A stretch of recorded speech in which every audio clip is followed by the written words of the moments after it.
All right, at this time, I'll call to order the Planning Commission meeting of Thursday, December 1st, 2022. Let's start with roll call, please. Chair Dennison. Here. Vice Chair Hutt. Here. Commissioners Dallas. Here. Pevsner. Here. And Spears. Present.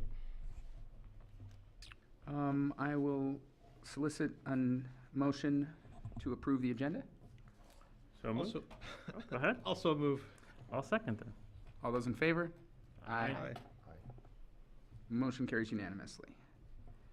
Next, we will go to the approval of the minutes of November 3rd, 2022. Any recommended changes? Or a motion? I'm I sorry. wasn't here. I recused myself I or wasn't whatever. here as well, so I'll let you all have it. All right. So then I will look for a motion to approve as stated. I will so move. Second. All those in favor? Aye. All those that would like to abstain? Aye. All right, 2 abstentions. same. Carries. Next, we'll move on to the approval of minutes of the meeting of November 17th, 2022. Any changes to those? Then I will look for a motion to approve as submitted. Also move. Second. All those in favor? Aye. Any abstentions? Aye. Oh, same. Or abstain. Motion carries. We do not have a report from our council liaison. So at this time, we will move to community input. At this time, any person may address the Planning Commission concerning an item that is not on the agenda. The commission welcomes your attendance and participation. When addressing the commission, please begin by providing your name and address for the record. Please keep comments to no more than 3 minutes to assure an orderly and timely meeting. Would anybody like to come forth and speak upon a matter that is not on tonight's agenda?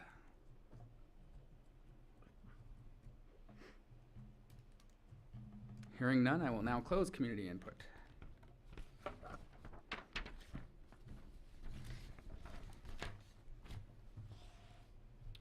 Next up, a couple of consents. First, let's start with a disclosure of site visits and ex parte contacts.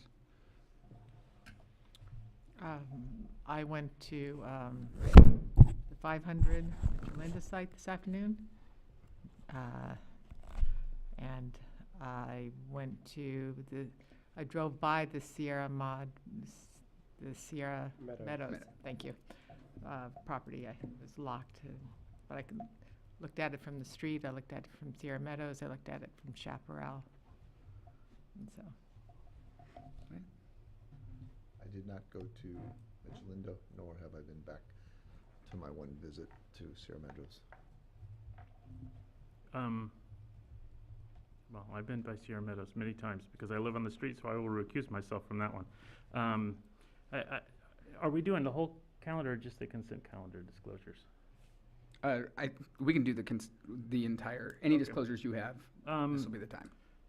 With regard to Alverno Heights, I received some calls and emails from neighbors about the noise at one of their events, and I did drive by at about 9 or 9:30, and it was very loud, and I don't remember the exact night, but it was a Saturday night.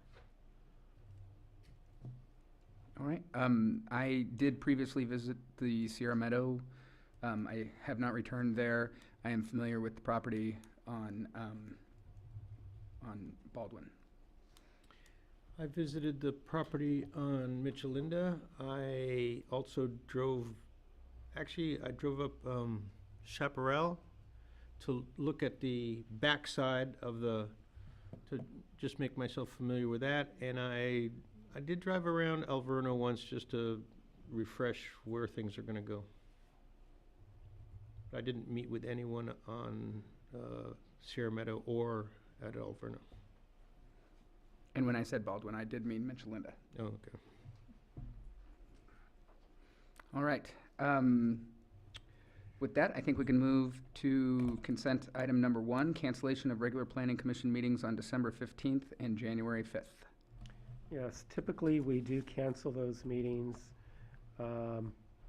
We don't have any items for the 15th, and for January 15th, staff would have to actually come in advance to send out public notices for any items that could be placed on that agenda, but currently we don't have anything. With, Staff is considering canceling both. do you need a vote from us on that? We do. Okay. I will, with heavy, heavy heart, accept a motion to cancel the meetings of December 15th and January 5th. Chair, consent items are approved all at once, altogether. Fantastic. Let's move on to 500 North Mitchellinda then.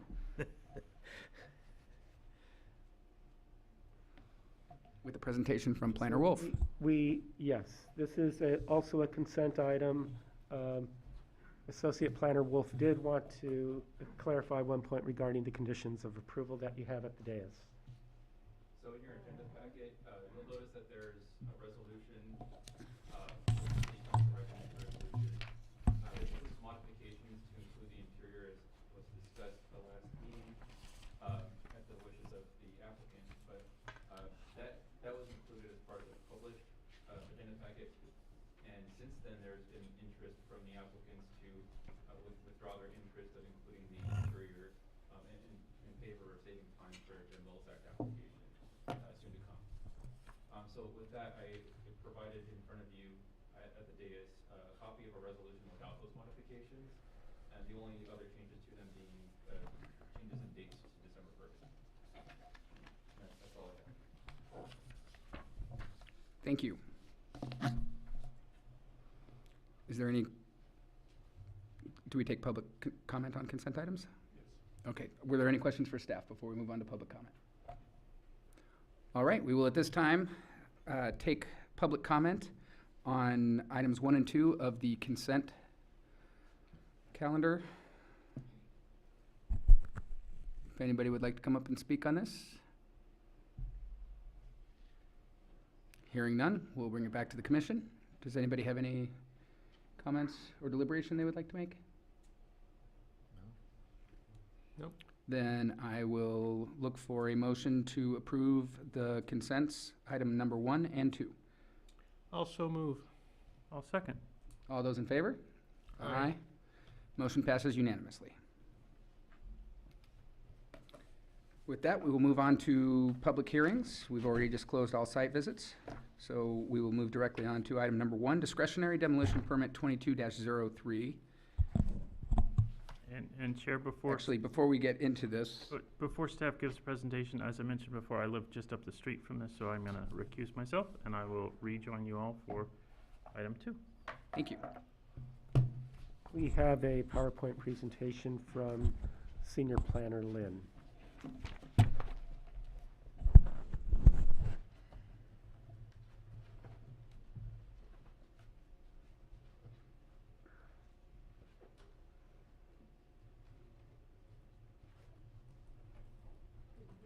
Good evening, chairs and commissioners. Planning Commission will continue the public hearing for the property located at 581 Sierra Meadow Drive, which is continued from the November 3rd meeting. The property is located at the west side of the Sierra Meadow, south of Wisteria Way and north of West Carter.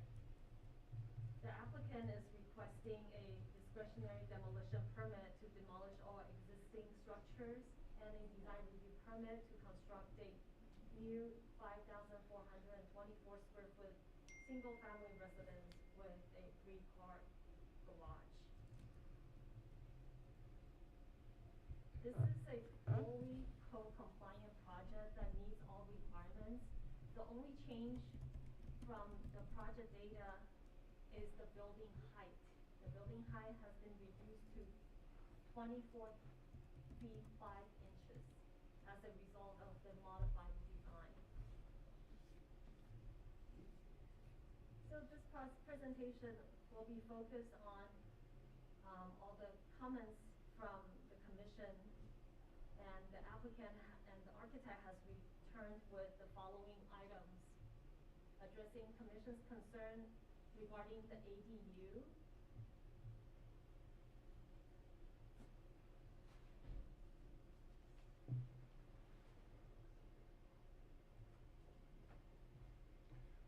Something's wrong with your mic.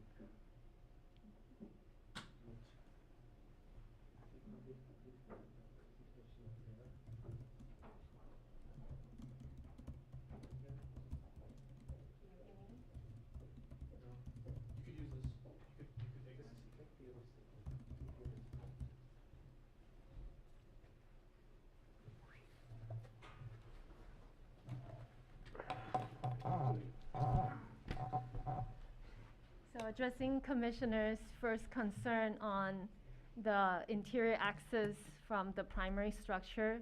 So the updated plan, the updated floor plan will show a solid wall between the primary structure and the future ADU, which is not a part of the application.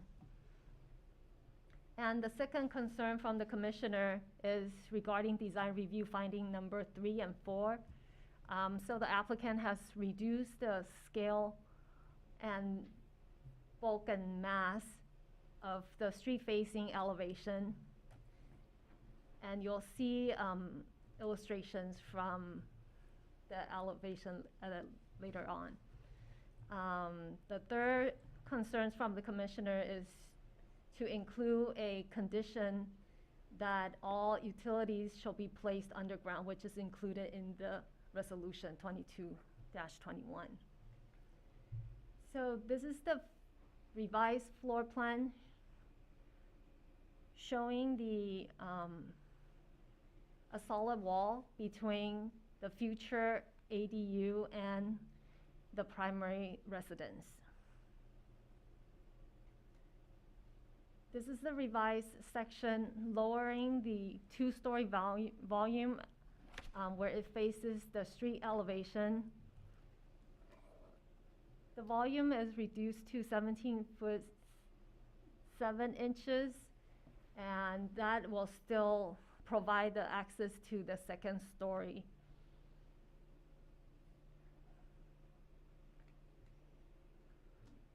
The elevation has been modified from the previous design that the whole volume in the front has been lowered. The arch window and the balcony has been removed. A horizontal band has been added to emphasize the horizontal. And the total height has been reduced as well. Here is the north elevation that you'll see that the height here with the window with the wrought iron grille is all removed because the reduced height of the interior. South elevation will be saying the volume right here on the second story volume has been lowered.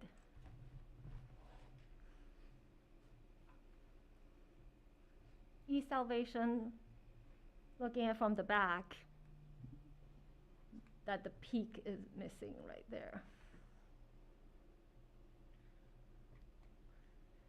So the architect prepared the street-facing elevation rendering showing the original exterior and the modified exterior renderings.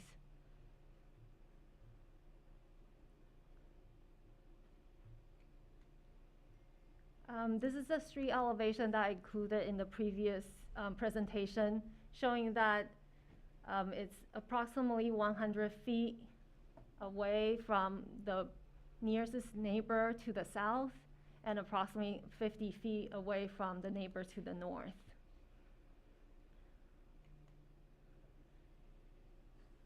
So for Planning Commission to make a decision tonight, the findings are included in the packet for you to make decision.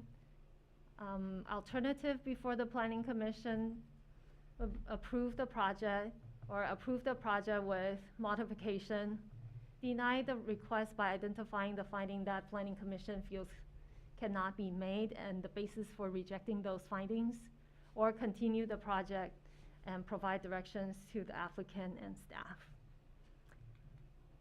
Staff is recommending that the Planning Commission approve the application for discretionary demolition permit 2203 and design review 2207 pursuant to Planning Commission Resolution 22-21. That concludes my presentation, and the architect and applicant are here if you have any questions, and I'll take questions for staff. Thank you. Does anybody have any questions for staff? Could you put up the drawing on the, yeah, the horizontal elevations? Is there, go back, actually, what's the three-dimensional view where you're cut into the hillside? It's only, that, yeah, that one. What is, down to the left is where the driveway is now, correct? No, driveway is Driveway there. No, is no, up no, there. the house as it is now. Oh, the house. Talking about the elevation of that lower driveway. What I want to know is, see where the garage is cutting into the hillside? And maybe the architect can help me, because I had trouble looking at the plans, trying to figure out how much, where the footprint of the house is. If it's dug heavily into the hillside, you can see the retaining wall on the other side. But I wanted to know what, from that original driveway footprint, the house is sitting above. So there's You- a mound that comes down, and they're cutting into the mound to put the, Right, so are they cutting into at the level of the driveway, or, because I can't tell from the drawings, and I really can't tell from the elevations. So the existing driveway is accessed from here. The driveway hasn't changed. What, you're saying that's the driveway that, That's when you the go up to the house? 'Cause I've only seen it once. The driveway's down, it cuts in sideways to the back property. That is the That's for shared the back house. easement. Right, but that is the primary elevation of the property. The driveway, so there is a driveway there existing today. Yeah, that's where the gate goes across, and you Yeah, can't get in. and you can't- that'll be the existing elevation. So you're gonna say that's gonna be, so I guess what I'm asking is then if that's the existing elevation, what's the drop down from where the house is now? Because I walked it, and there's an angle, but I can't tell what the difference in the height is. Does anybody know the distance? I think the house is almost at the same level today as that driveway that's But existing. how do we, but the other house, there's a house back farther that's higher up. Is that gonna be cut into the level of the driveway? Is that what they're saying? the second house back to the right Yeah, is you've got gonna go one- away. But is that gonna be dug down? Because that's up here, and the other primary house is here. It's at a different. relatively- They're at two different elevations that I could tell by looking over the fence. What I'm saying, are they excavating and putting a retaining wall to keep that elevation down? I think that there's already retaining walls all the Well, way maybe the along that architect, north why don't you side. come up and ask? He's waving his hand, rather than you guys trying to tell me what's going on. Okay, yeah, the back house is lower, without digging up all the surveys and everything. The first floor level of the back house is probably about 4 feet lower than the main floor of the front house. But as the property sits now, the primary house sits up against that access road that goes back to the second property, the design we already approved. I'm not talking about that, I'm talking as the house goes this way, up Yeah, north, like, south in the street. Yeah, so the driveway, like everyone said, is staying where it is pretty much. And the floor level, the first floor level of this house is staying where it is pretty much within a foot. But from where that is, the hill still slopes up, so they're gonna. Well, you mean like towards the uphill neighbor? Yes, correct. So you're gonna cut that down and put retaining walls all the way. So that giant retaining wall with that wall is gonna, that's scale? There's about an 8-foot retaining wall there. Right, okay, so you're gonna cut into that, the old building's going away, you're gonna cut deep into that. Yeah, we thought it would hide the extra parking and hide the garage kind of. Right, okay, It that's, would appear kind of, cause you see, most people won't see the garage. cause, we'll see the drawing you have, Yeah. cause it's on the rendition, I actually stole that corkboard you Yeah. have, I still have it. There, it's cut in, there's gonna be a wall there kind of partially hiding that as well? Okay, yeah, I forgot to bring it, I was gonna bring it I back. have one with notes on it, but she did such a good job, she hit all the points, so. Okay. But yeah, Okay. that's right, that's about an 8-foot wall there. Okay, The 'cause thought it- was it would hide anything parked there. Very good, okay, that's all I wanted to know, thank you. I have a question for staff.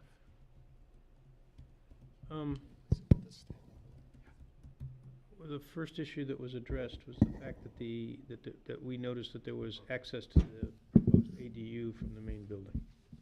And so they've walled up that door.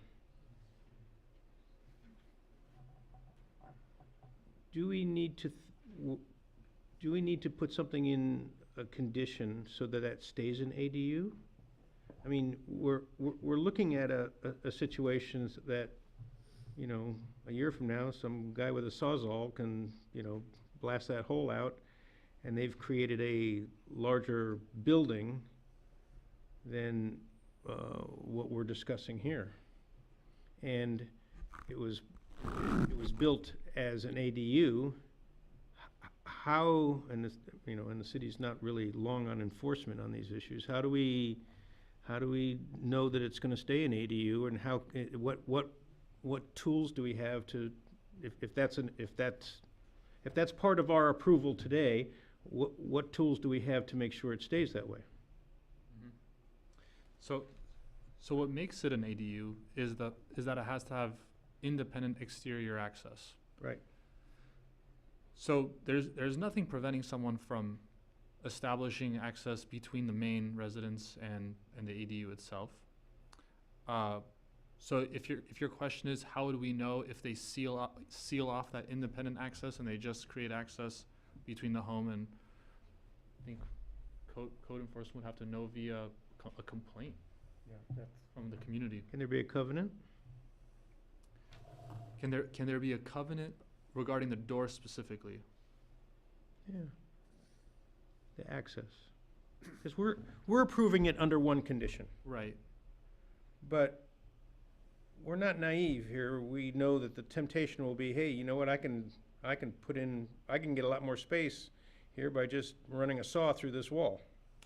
Yeah, I don't think it requires a covenant, because at that point it wouldn't be, it's approved as an ADU and it would no longer be an ADU. So at that point it'd be a code violation, I would think.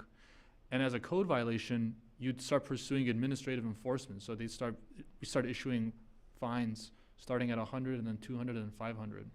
And what would it take for that to start to happen in the city of Sierra Madre? But I'll say the fine process, issuing fines, is a lot easier than trying to enforce a covenant in court. So the code enforcement process would be faster, but the issue is, how do we know? Well, on the other side, how would you know to enforce the covenant?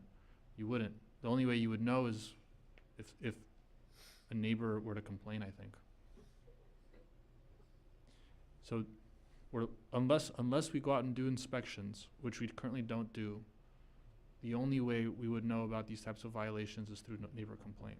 Well, luckily, Sierra Madre neighbors are pretty vigilant. The neighbors are, yes. I'm not sure the neighbors are gonna spend a lot of time in either the ADU or this building. And,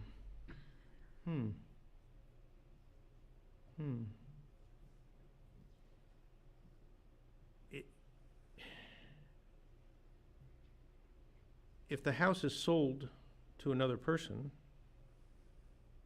how would the next owner be aware of the potential for a violation? I'm gonna ask planning staff here. When a home is sold, it's my understanding that if there's something that's not code compliant, there's some kind of inspection that's done before the home is sold in order to make that determination. Am I right in assuming that? that is, no, we do not do pre-sale home inspections. Okay. So that's not been a practice. That was addressed to the city council at one point, and they elected not to pursue that avenue. So we really wouldn't know.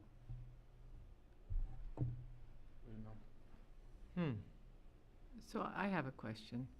What's the difference between a junior ADU and a regular ADU? Square footage. A junior ADU is a maximum of 500 square feet, and a regular ADU is a maximum of 1,200 square feet. I thought there was an ADU type where it was connected to the house and used the kitchen, in which case you would have to have a door. So a junior ADU can still be called a junior ADU without having an independent kitchen facility. Whereas an ADU needs to have, and correct me if I'm wrong, staff, an independent kitchen and bathroom quarters. Okay, and what is the size of this proposed future ADU? Square footage? It's about 800 square feet. because the plan layout, in one of the drawings I saw, maybe it was the last set, it was basically a junior ADU setup. There was no kitchen or anything with a door to the house. And so that could possibly happen if they reduce the square footage to 500. And if they have a junior ADU, it's my understanding they can also later build an ADU separate from the house?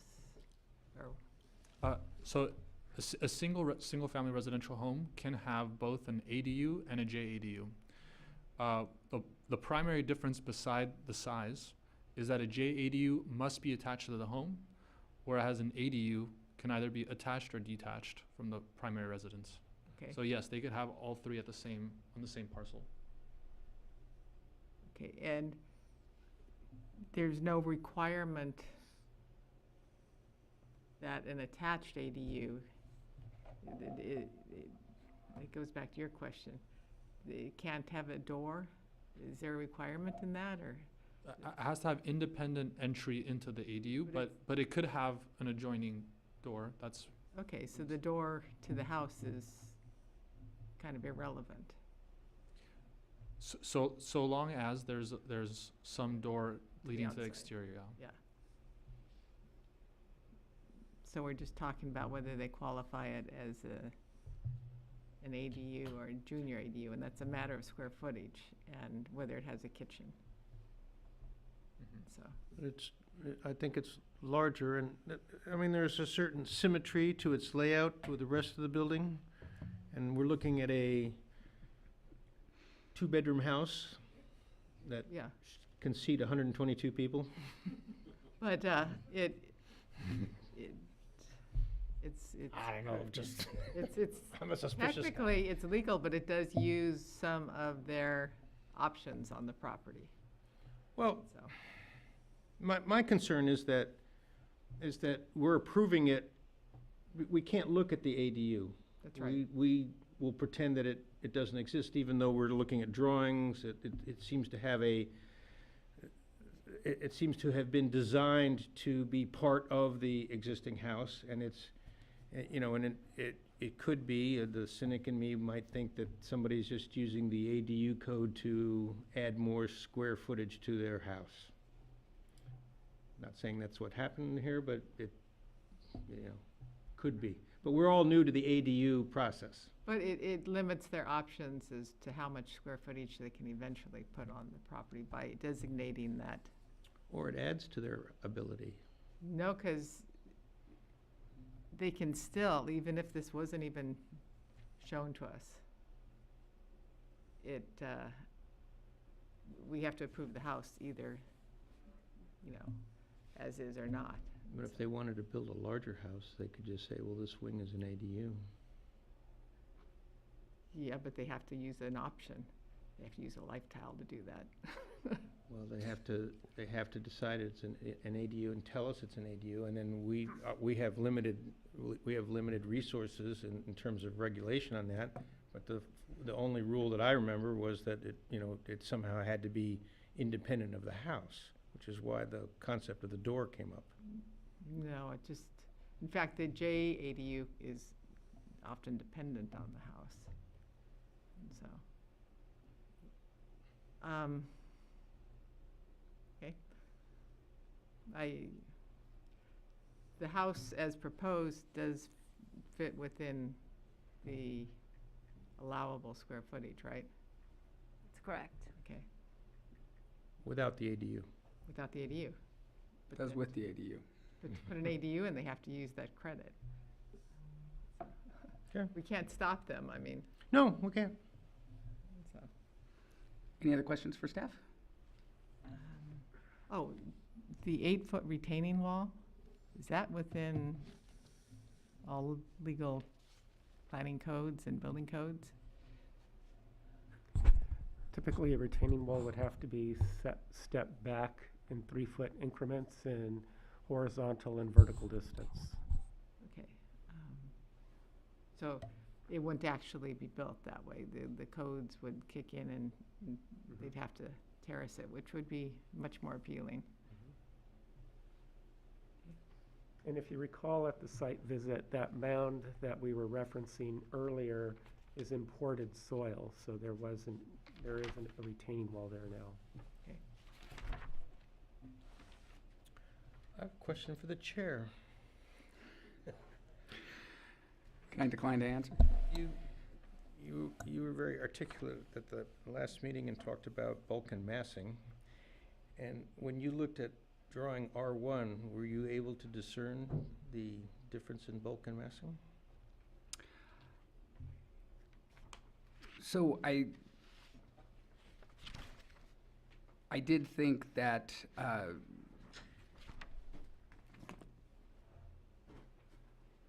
I guess yes is my answer. Yeah, you did? Yeah, I did feel like with the horizontal piece that it wasn't the world's tallest front flat wall. Okay. That there was a little bit of articulation in it with that horizontal piece, and without the balcony there, it wasn't kind of so in your face, if you will. I would have preferred it to have gone away altogether like we talked about when we were there. Yeah. How many minutes did it take you to find that the balcony and the windows were different?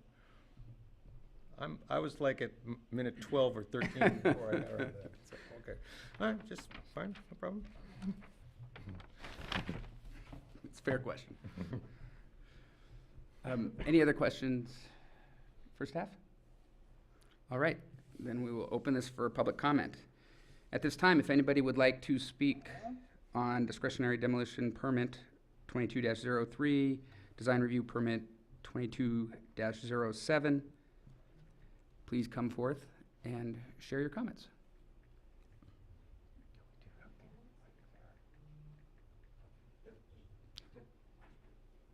As the applicant, I wasn't sure when my next time was, because I came up to answer a question. One other little subtle thing also that I guess I could pass these out. We did make the top of the entry a foot narrower, so it you know, where the horizontal band goes, it's a foot wider than the top, and like you noticed, we were trying to add more horizontality. With it, we thought the arched window might have been a little grand, and we thought a nice rectangular window. We lowered it about 3 feet. Basically, we went to where the headroom would need to be to make it up the stair, and that's what we brought it down to. And then we just got rid of some of the frills, even the light fixtures. We made everything a bit humbler, just like square and rectangular and simple. And that's the only thing that wasn't talked about. So, right, thanks. All right, thank you. Would anybody else like to comment on this item? Hearing none, we'll bring it back to the Planning Commission. Does anybody have any comments? I've got some comments. I was looking at the eave detail, and it looks like the eaves are flat with roof rafters. They're called roof rafters. They're outriggers. Outrigger. Okay, it's much more like an outrigger. It's and is that typical for the Spanish Revival? The horizontal. Oh, sorry. Yeah. Yeah, some have the sloped eaves with the kind of carved rafter tails, and then you do see some that are boxed. And I did the boxed on this one. I guess I won't know till we get in the plan check, but I kind of assumed we were in a high fire zone, and usually high fire zones, they make us box the eaves. So that could change during plan check if we want to do open eaves, but usually whenever I'm in a hillside community, it's a high fire zone, so we box the eaves. And then you'll see the little corbelled outriggers coming out. And those will usually be, you know, fire resistant. You know, they'll be timbers so they don't burn. The fire department wants them at least 3 inches thick. So that was just thinking for the fire reasons.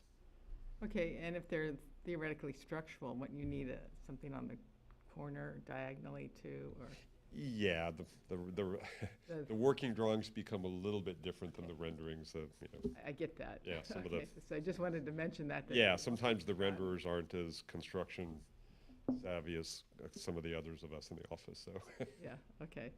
And then one other thing, it seems like there's white windows on white plaster.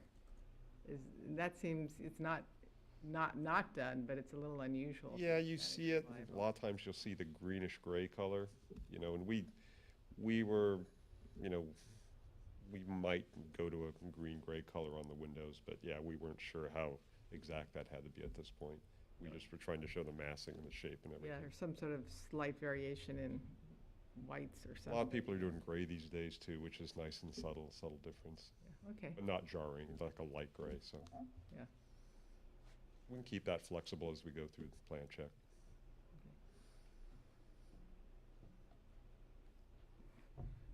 All right, thank you. Any other deliberation from the planning commission?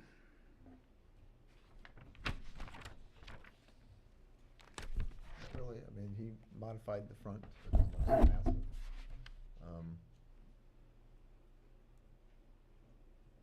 I mean, my overall concern was the whole height of the building. Everybody's calling that the driveway. To me, the access driveway to the back property is the whole thing. I would have liked to seen it dug in, only because we approved a project up on Carter, and there's a neighbor that knows him. And when I go by that house, he goes like this. And he looks up, and there was no way for us to tell how looming that was gonna be, because we modified that from the original design, the property with the artist cabin in the back.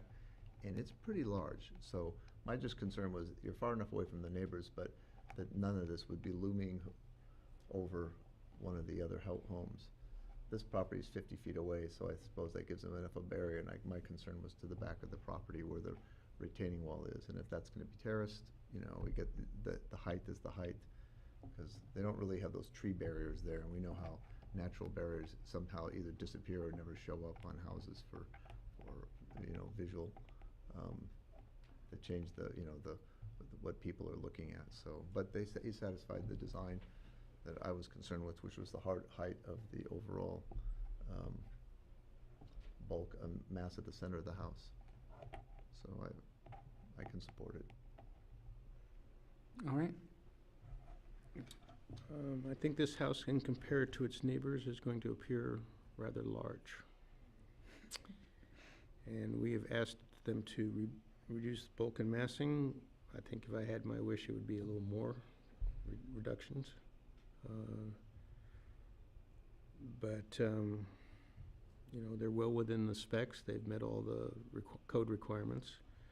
The other thing is, this is a fascinating issue, and I'll be interested to see how this all plays out. I think at some point in time, I don't know, we'll see what happens here. I think this definitely gives us some food for thought when we visit total square footage allowable. That might be the only bastion we have left, is by 1,200 feet down, across the board. But that is neither here nor there. I appreciate that that the plans were modified with the spirit of the requests that we made, and I think I can go ahead and approve the project as I've seen it. If somebody would give us a motion? I gotta get it. Let me get the first page here. Where is it?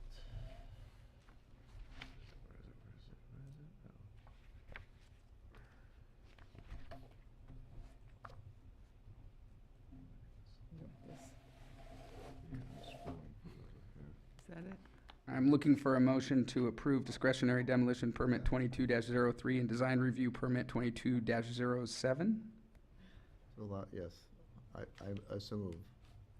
All those in favor? Aye. I, Motion carries. I don't think we had a second, did we? Did you second that, Bob? Hmm? Did you second that? I think you Nope. did. All right, so I guess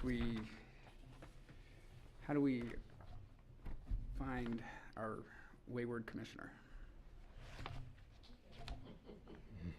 You can hear us. Ah, Yep, there he is. He sensed a disturbance in the force.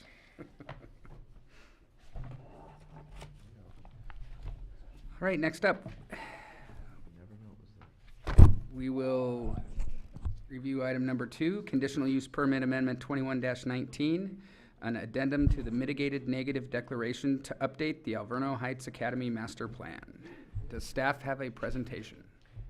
I have a brief oral presentation, and then I'd like to hand it over to Ken Farfsing with Alverno Heights Academy. So if you recall, this meeting was continued by the commission on November 17th to the December 1st meeting. And however, the commission last deliberated on the master plan update back on October 6th. That's where we reviewed the conditions of approval, which are included in attachment 8.1 as purple underlined strike through and underlined text. That highlights those changes. The commission also had a few follow-up topics they wanted the applicant to address, including some of the conditions of approval, which have been included in the conditions of approval, specifically staggering pick-up and drop-off times of the lower school and upper school, investigating sound attenuation measures for playgrounds and sports courts, which the applicant will be addressing today, incorporating gray water recycling at new campus buildings, and prioritizing the installation of the sports court and playgrounds within the phasing plan, including the multipurpose building. So as I mentioned, the topics were included in the master plan conditions of approval in Exhibit 8.1. And the applicant has also suggested additional edits to the planning conditions of approval, number 8 and 10, which I included on the dais for your review.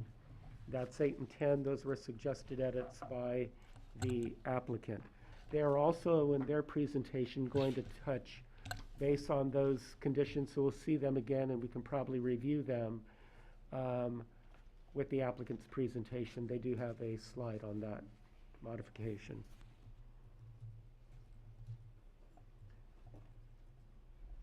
The commission also requested a response by the applicant to additional comments, and the applicant has provided a summary memo to address the commission's comments, and that summary memo addresses sound wall and sightline studies, construction concepts, and cost estimates for sound wall options. And each of those exhibits are included as exhibits F, G, and H, and they were included in your packet.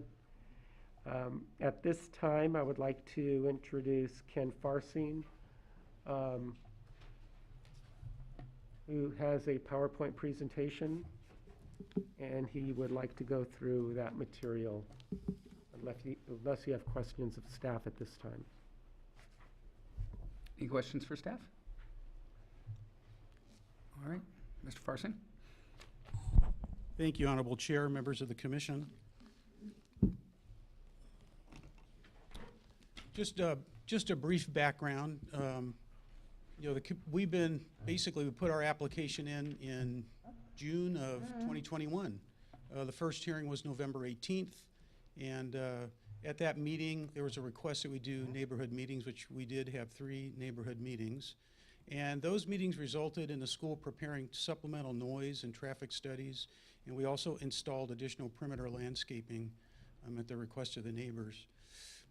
The commission then considered supplemental materials at your second public hearing on September 1st, and there was a third public hearing on October 6th, which the director has talked about the direction from the Planning Commission at that meeting. At the request of the school, we asked that the hearing be continued to tonight in order to complete the requested studies from the commission. As the director indicated, there are attachments to your staff report, F, G, and H.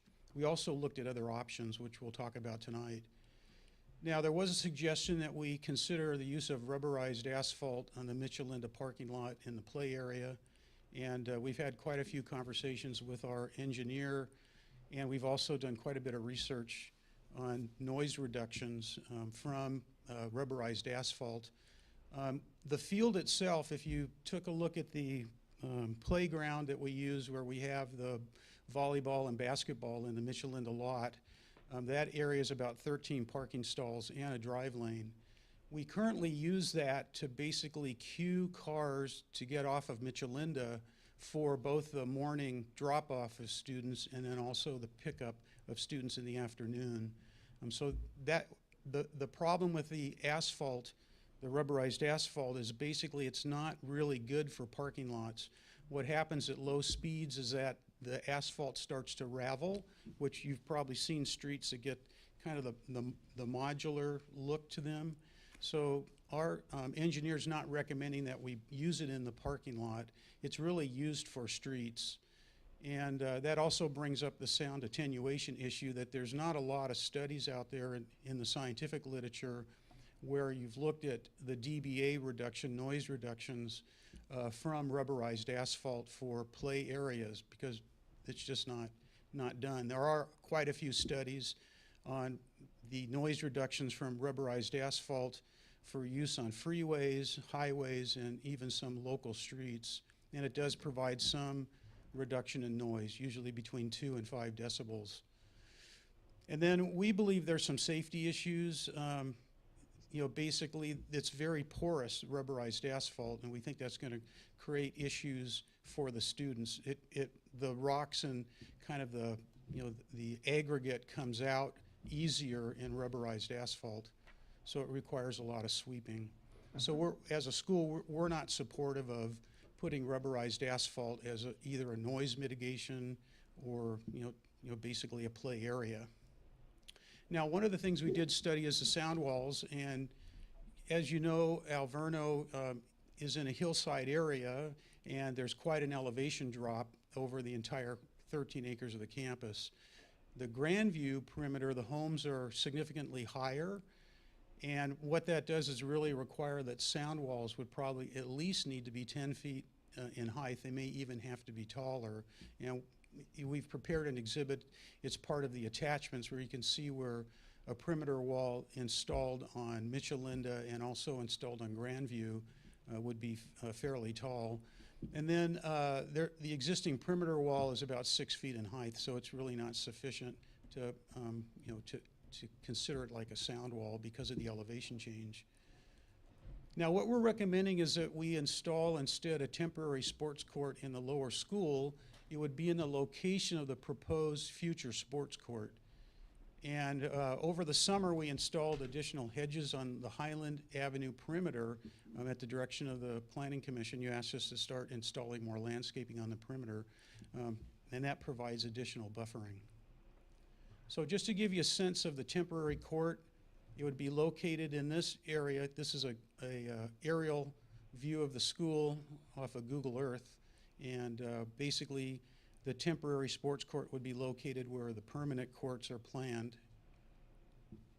We had our engineer do a takeoff and take a look at the sports court, temporary court itself, and you can see we've put it to a north-south access at this point in time. So that's what it would look at. You can see on the left the Villas Road, and there would be a pathway, an asphalt pathway that would go to the temporary sports court. We've also are making provisions for the stormwater retention basin. You can see that at, I think it's number 5 on your diagram, to the southwest of the temporary court. Just quick pictures of the Highland perimeter. You can see the additional plant materials that we've put in, that we planted over the summer. There is a block wall, retaining wall, probably 2 to 3 feet in height there, and then as part of the construction of the multi-purpose field a couple of years ago, we installed all new chain link perimeter fencing along Highland and also on Wilson. And so that's additional 6 feet on top of the retaining wall.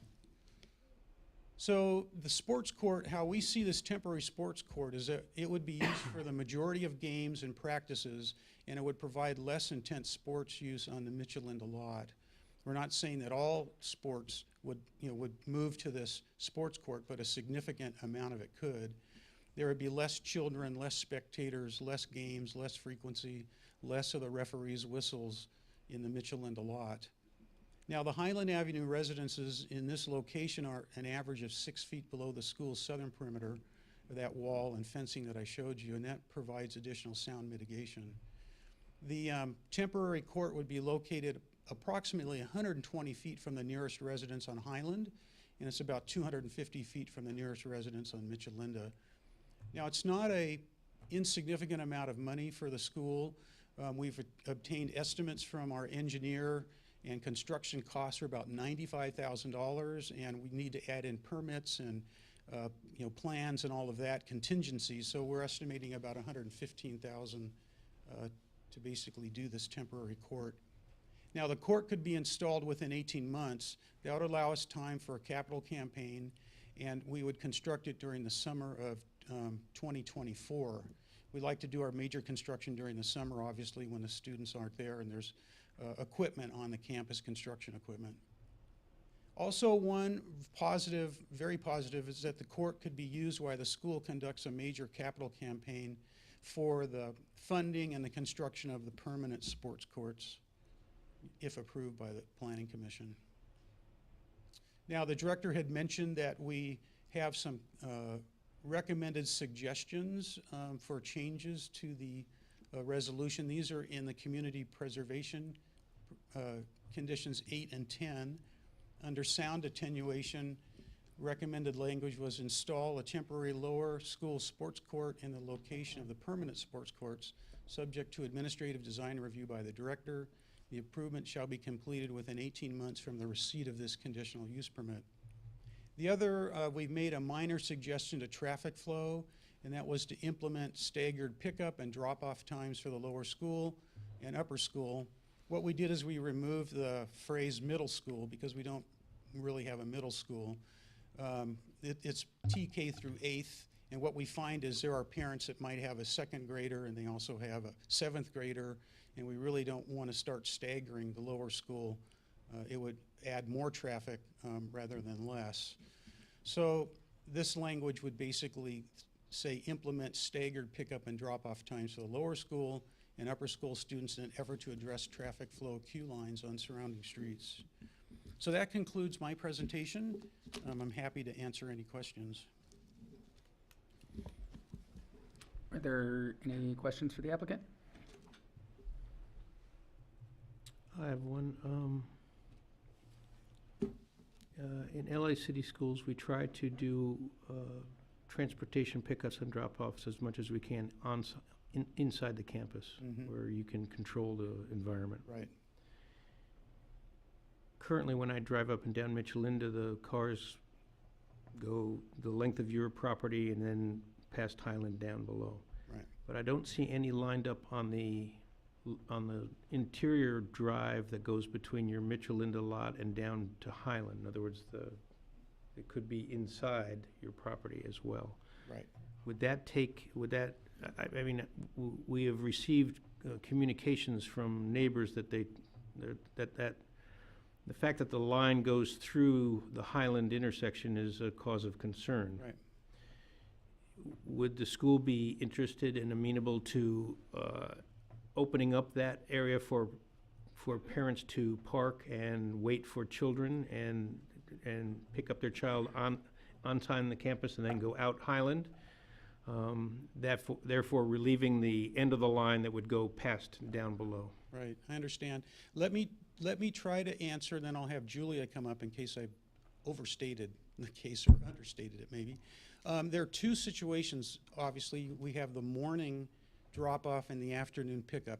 Now, in the morning drop-off, we've now opened the gates earlier, so parents don't need to wait in the line. They can actually get into the campus. We've set up a queue line. If you go in the morning and you come in Michelinda, you basically wind around the Michelinda parking lot and then go down the access road between the school and Michelinda. And we have the drop-off is approximately where the modular classrooms are. It's in that location.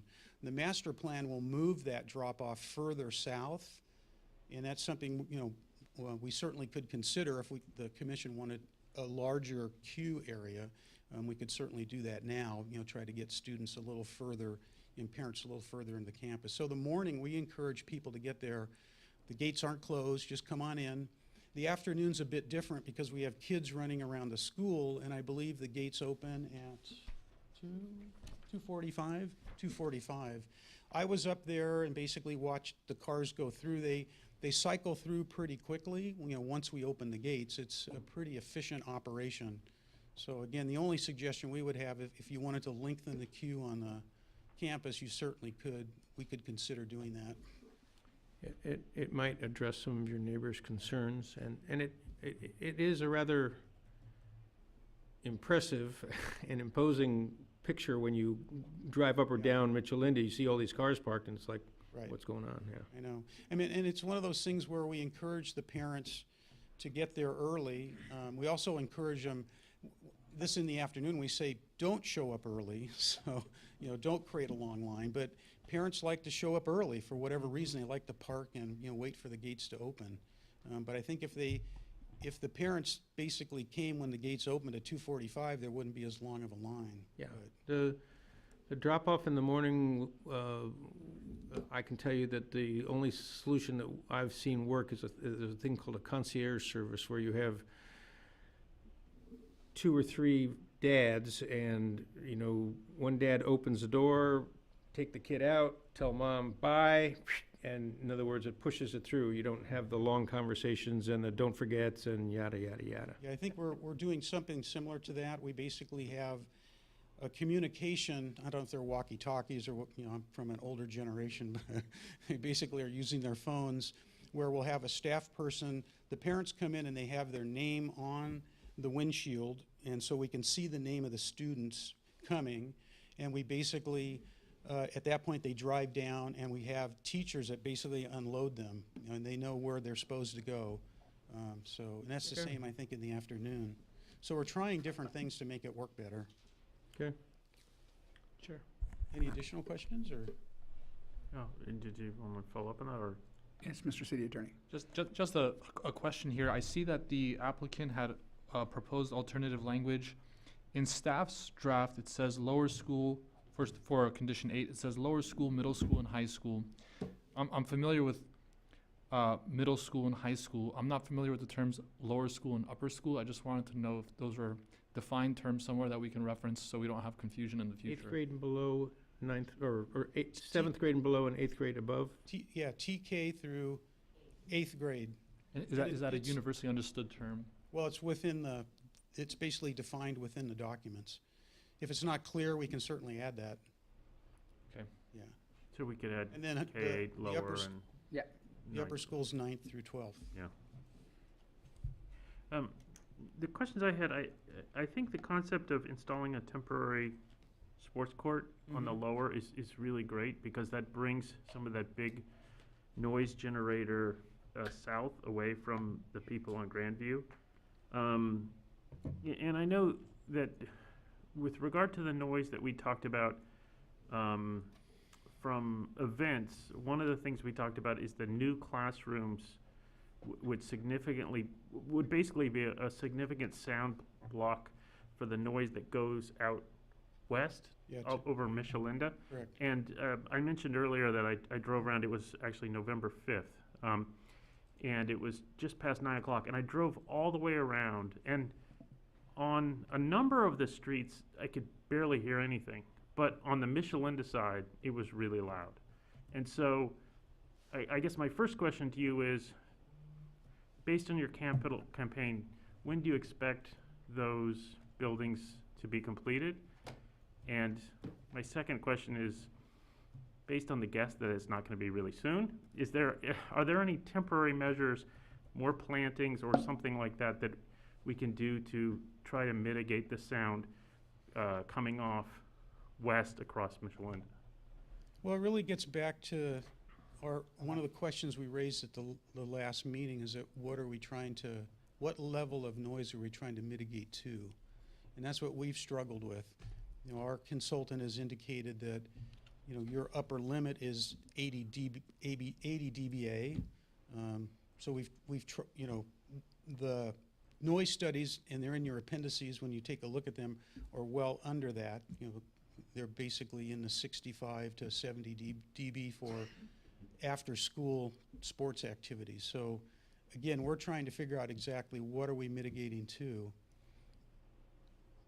Right, but in any event, I didn't have a noise meter with me, but to my untrained ear, I really, at least for that event, I didn't find a problem on Wilson, but on Michelinda, it was really loud. And that was, Was that a school event?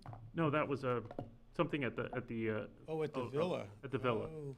And so, you know, I'm just wondering, what is the timeline that you expect to build the classrooms?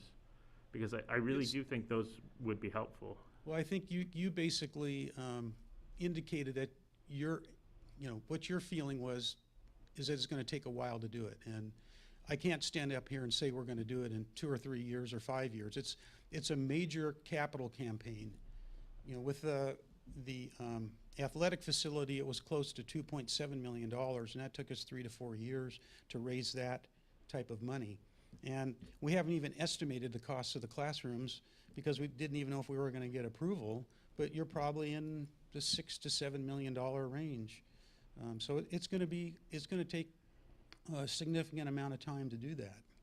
So we can't, we don't want to basically put something out there that isn't going to happen, No, I appreciate that. I don't, we really want to try to find reasonable workarounds, and I think in the long run, that's the answer, but the long run is hard for somebody who's hearing it right now, and when you tell them that's going to be 7 or 8 years, it's quite a while. I know that you increased plantings on some of the other sides. Is it possible that we could increase plantings on the Michelinda side? Well, as part of when we added the modular classrooms, we added significant amount of landscaping in that area around the modulars up to the entrance gate. And if you walk that area, you just walk the entire Michelinda perimeter, it's pretty heavily planted now. So, What sports do you see being used by the temporary, is it all lower school sports? yes. And so, That's so it's, my understanding. Maybe Julia, did you want to? so it's not the It's not the high high school, school. the girls volleyball or basketball It's games? for the lower school. Okay. Yeah, all the, Here. all of the, oh, wrong one. Yeah, it's not- All of the girls, volleyball and basketball are in a gym, Okay. off-site. So the exterior games will be intramural and also it'll also be used by the PE department on a daily basis? It would be, some of that would be used, and there would still be, in the upper parking lot, which is where they are now, it would still be an area where the kids would play during the day. And gym would happen probably during the day. But I think the idea of the lower court is basically to have games. So and that after games school, and there practice. wasn't an amount of intensity. So we do have an A team and a B team. The A team is the one that plays more. It has more games. It has larger crowds. I'm talking 7th and 8th graders. The little ones, the 4th and 5th graders, they're the ones that would be practicing up at the front. There's not nearly as many games, not nearly as many spectators.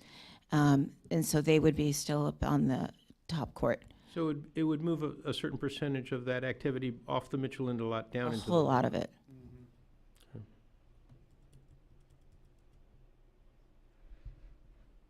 Any other questions for the applicant?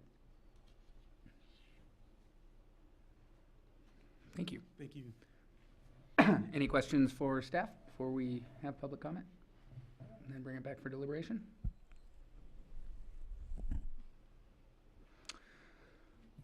All right, at this time, we will take public comment on public hearing number 2, conditional use permit amendment 21-19, an addendum to the mitigated negative declaration to update the Alverno Heights Academy Master Plan. Please keep your comments to 3 minutes and state your name for the record. Kristen Stevens, West Grandview.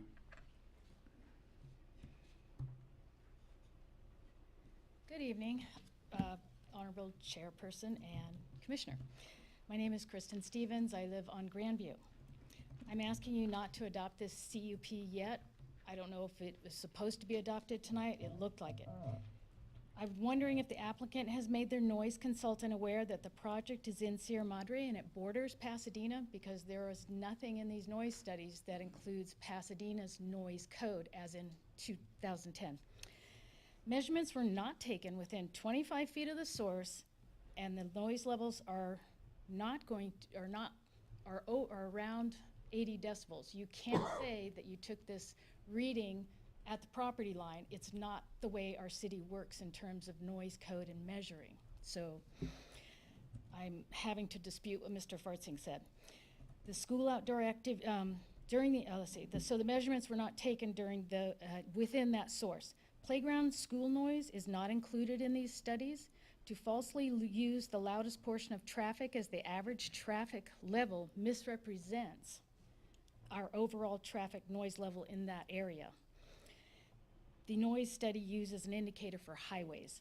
The noise study is wrong to say Grandview is dominated by traffic noise. It's dominated by the use of the Mitchell-Linda parking lot for sports and the added playground just south of it.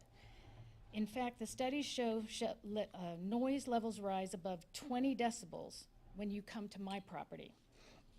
Sierra Madre does not use the LA County Code.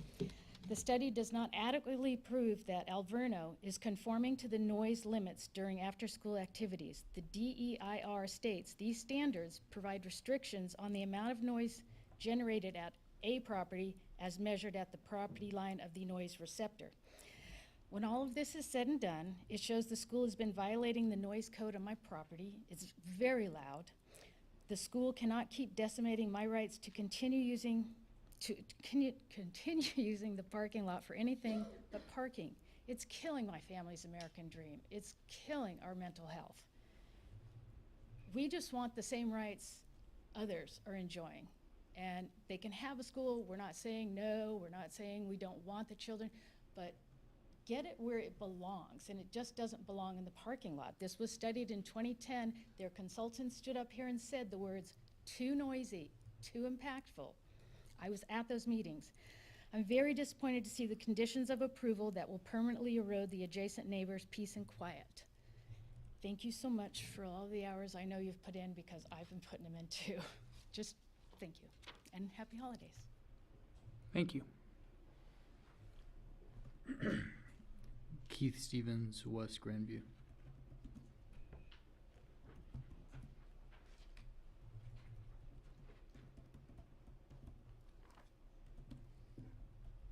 "70 years ago, our economy was prosperous and boomers were crowding public schools.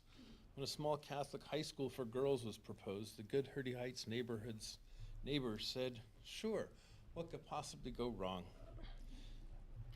Movie shoots started as early as 1968 with The Secret Life of Harry Frigg, and I believe party rentals preceded that. For over 50 years, Alverno's been granted use permits to make regular school and traffic noise by day, regular large celebrations on weekend nights, and several days and nights of filming each year. As Commissioner Spear noted last meeting, there's no other property being used like this in town. I want my neighborhood to be like any other place in Sierra Madre. I mean, for the 30 years that we've been coming before you and arguing this, the school has needed these commercial activities to fund them because the school isn't funding it. Now today, small private schools and universities are facing closures as birth rates and applications are declining. If history is a guide, Alverno will feel entitled to more days of filming and party rentals to maintain their assets. Do not pass the CUP and master plan. Extend the current ones another year so they can be reviewed simultaneously with the Villa CUP. Yes, thank you. Thank you.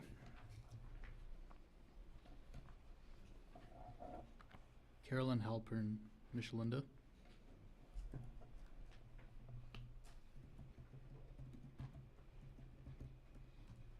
Good evening, everyone. My name is Carolyn Halpern. I live across from Alverno on Michelinda. I've lived in the family home since 1956, before it became a school. Alverno's schools and the rental businesses are violating the Pasadena Noise Code. I've been at many of these meetings. My whole summer was spent writing emails. I'm here not only representing the neighbors of Alverno and Sierra Madre, but also Pasadena, which you're forgetting about us.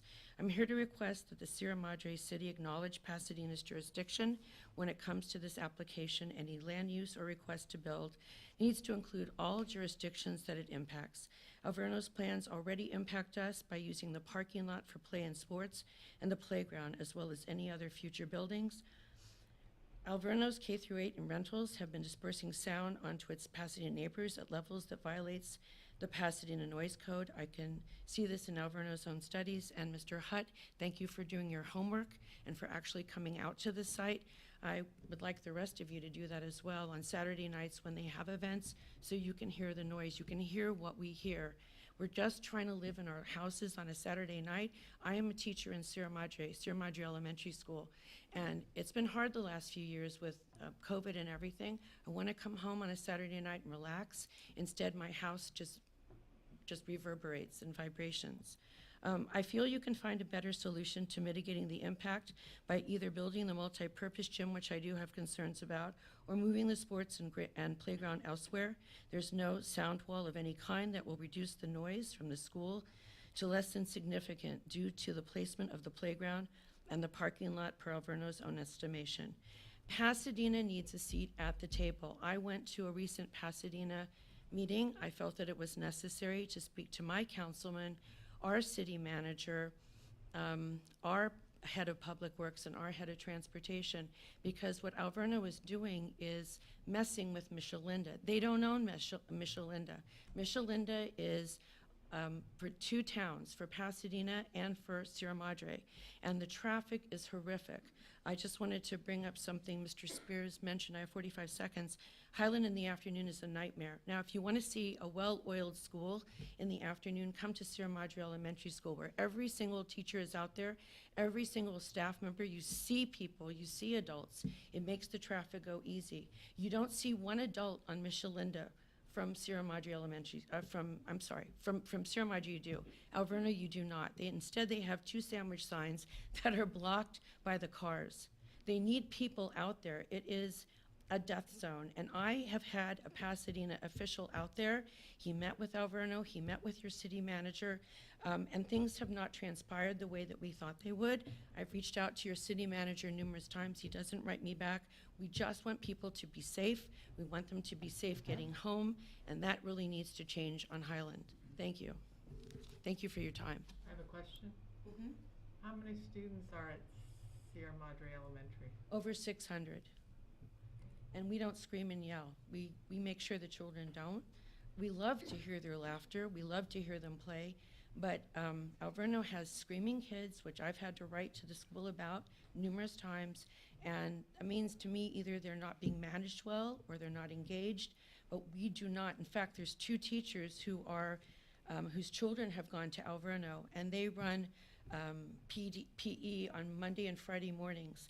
And they tell the children, if you scream, someone's going to think that you're in trouble, and they're going to call the police or the fire department.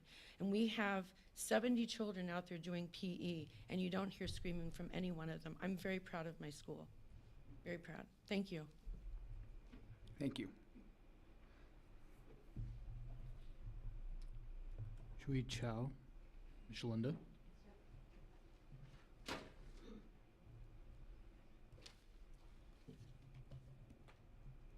Good evening. My name is Chui Chow, and I live on Michelinda in Pasadena, directly across from the Alverno Michelinda lot.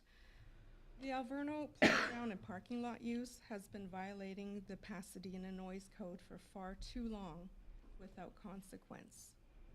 Sierra Madre's noise code might not be well defined, but Pasadena's is. I'm here to request that Alverno no longer be allowed to violate the Pasadena noise code with their school and with their events. The jurisdiction of Pasadena must be part of the 2022 EIRs specific to the playground and use of the parking lot for anything other than parking. These are new uses not studied in 2010. What was studied and has mitigation is the gym. or the multi-purpose building. The gym is where the court sports should be played. And if Alverno won't build the gym, they cannot expect that Pasadena will accept they're using the parking lot or accept the current placement of the playground, where it may remain for years to come. There is no sound wall of any kind that will reduce the noise coming from this school to be less than significant, according to Alverno's own noise studies.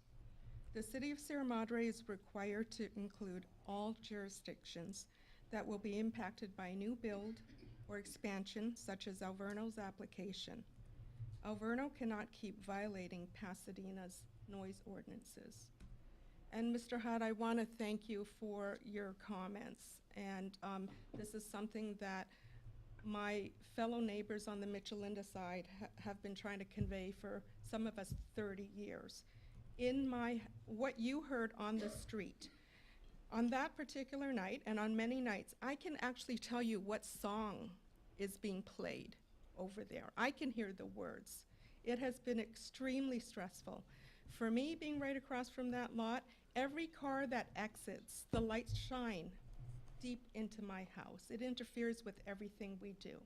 You know, the party buses, on that night, I think the last party bus left at 10:45, and the gates were finally closed at midnight. And as far as volleyball on the sports court right now, what was commented earlier by Ms. Fanera, that's not what I witnessed recently. I was a former volleyball parent. At 3:30, I saw families coming to, they would park in front of my house, north and south of my driveway, and across the street, and they bring out their lawn chairs, and they would go over and sit there and watch a game. What I saw was an official volleyball game, and it looked like 7th or 8th graders. So it was not, you know, a little 4th grade or, you know, little friendly game. So that's what I experienced recently. Thank you so much for your time. I've got a question. Yes. I think Mrs. Panera meant that if they built this sports court to the south, that's where the 7th and 8th graders would go to. Oh, I'm sorry. But right now they are still playing. Oh, okay. So I misunderstood. I thought she stated that they're not having official games on. But I have another question. Sure. The terrace where they do the dancing, does that face Michelinda? I don't think so. Faces south. It doesn't, right? That faces south. It And the faces library Highland. is next to the terrace. But as I've stated many times at the neighborhood meetings, I don't understand how noise travels. My house is higher, and I hear everything from the villa, as Mr. Hutt experienced that day. And myself and some of my other neighbors, we would often drive the perimeter of Alverno during these events, and that it's amazing how quiet it is on the other streets, especially Wilson and Highland. But on Michelinda, I can hear the words, I can hear the pounding. And I also have 2 dogs, and recently, you know, after these events, because the area, the neighborhood is quiet at that hour, right? After 9, 10 p.m. But when my dogs hear the rumbling of the event truck coming up, entering Michelinda, or when they hear the guests exiting Michelinda, where they scrape the concrete, it sets them off. So my dogs are distressed during that period. And do you know how I know that night the gates were locked at 12? Because all of a sudden, both my dogs jumped off, you know, their chairs, and they were barking at the front door. So I went to open the front door, and that's when I saw that the gates were being locked. So that's midnight. So that is my life every time Alverno has an event. So from 4 p.m. to whatever time they shut the gate, that's my life. But thank you so much for asking. Do you have any idea why it's noisier on the Michelinda side? I don't see the planting that they're referring to. There's no mitigation, and I think it has something to do with the way the noise travels, the music travels. It's the building. There's an L shape in it. All right, thank you very much. Thank you so much.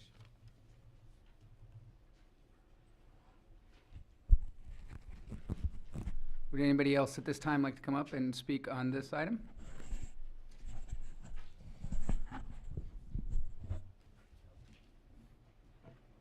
Good evening, Lisa Puleo, 672 West Highland. And in the first 5 minutes of this meeting, we lost our asphalt and we lost our sound curtains. Hope you noticed. We lost our rubberized ground because they said it doesn't work. Well, I don't know that. Grandview lost their sound curtain because their wall is too high. I personally on Highland also lost my sound curtain because my home is lower and because they feel my wall is sufficient. So we just lost a few things tonight and we want it back. Thank you.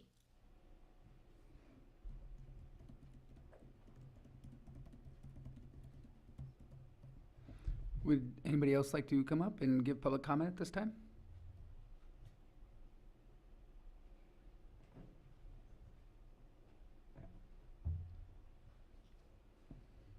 Hi, Colleen Thomas. I'm at 249 Wilson Street, and you can hear it all around every neighborhood, all the noise. It reverberates everywhere. But my big thing is safety, safety, safety. The other day I was trying to take a right on Highland from Michelinda, and half the street was blocked. I was flipped off by a parent by trying to get around on a block. And then the cops were there, they went there, and then he said he didn't do it. So it's just this typical angry. The other thing I want to talk about is the fact that now they have after-school pickup on Wilson, so it's not just the high school. So now from when the high school gets out to whenever the parents come late to pick them up, we have more traffic on that side on Wilson as well. Also, when I talk about safety, we have tons of kids now walking home. There is no crosswalks. I don't know who's responsible for that, either on Michelinda's side or Grandview's side or on the Wilson side. And I've seen many, many times little ones crossing us across the street. They always say they have someone. I don't always see someone walking them across the street.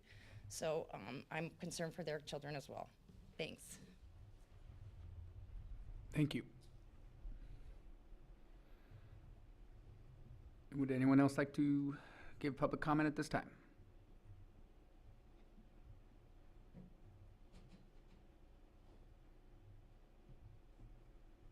Would it be appropriate to provide comments or rebuttal?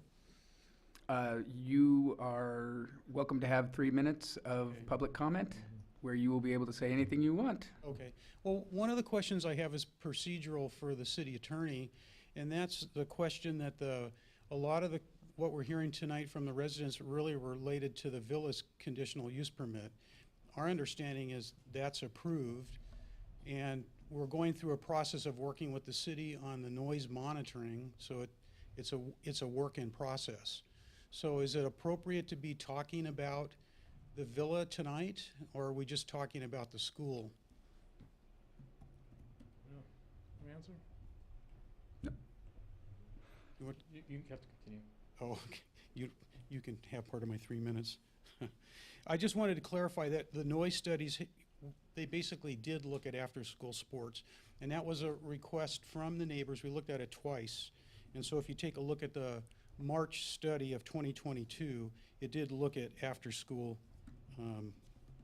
after-school noise issues. And the other thing that we're confused about is the neighbors are talking about the Pasadena noise ordinance. I'm not aware that the Pasadena noise ordinance can be enforced in Sierra Madre, and that's perhaps the city attorney can comment on that as well. Thank you. Thank you. Is there any other public comment at this time? I'm afraid we're going to have to keep people to just one public comment, or it becomes a conversation which we are precluded from having at the dais.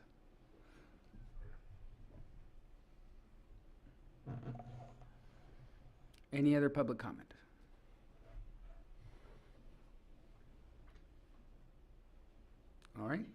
I will bring it back to deliberation. Mr. City Attorney, did you have any comments you'd like to make at this time?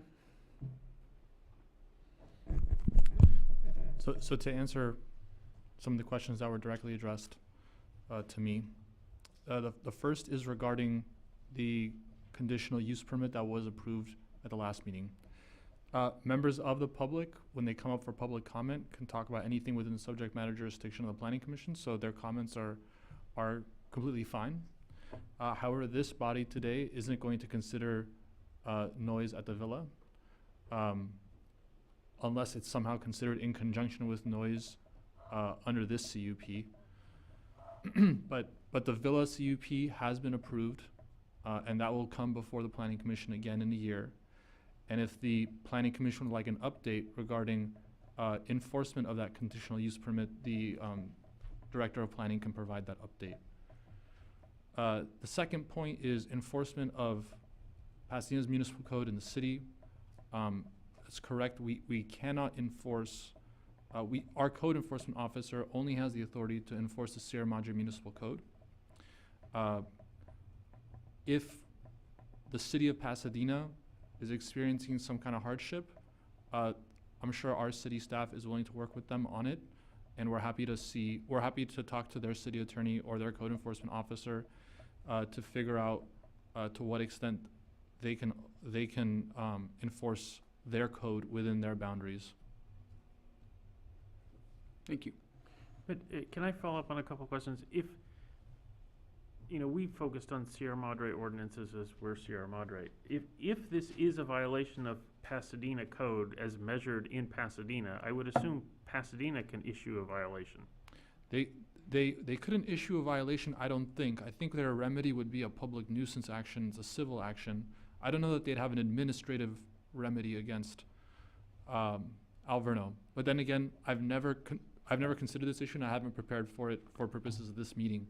But I'm happy to look into that question. Fair enough. But I mean, I think I understand what you're saying. But the upshot is, we can only consider Sierra Madre code as far as our review of this application. That's correct. One other question I have is with regard to the environmental documentation.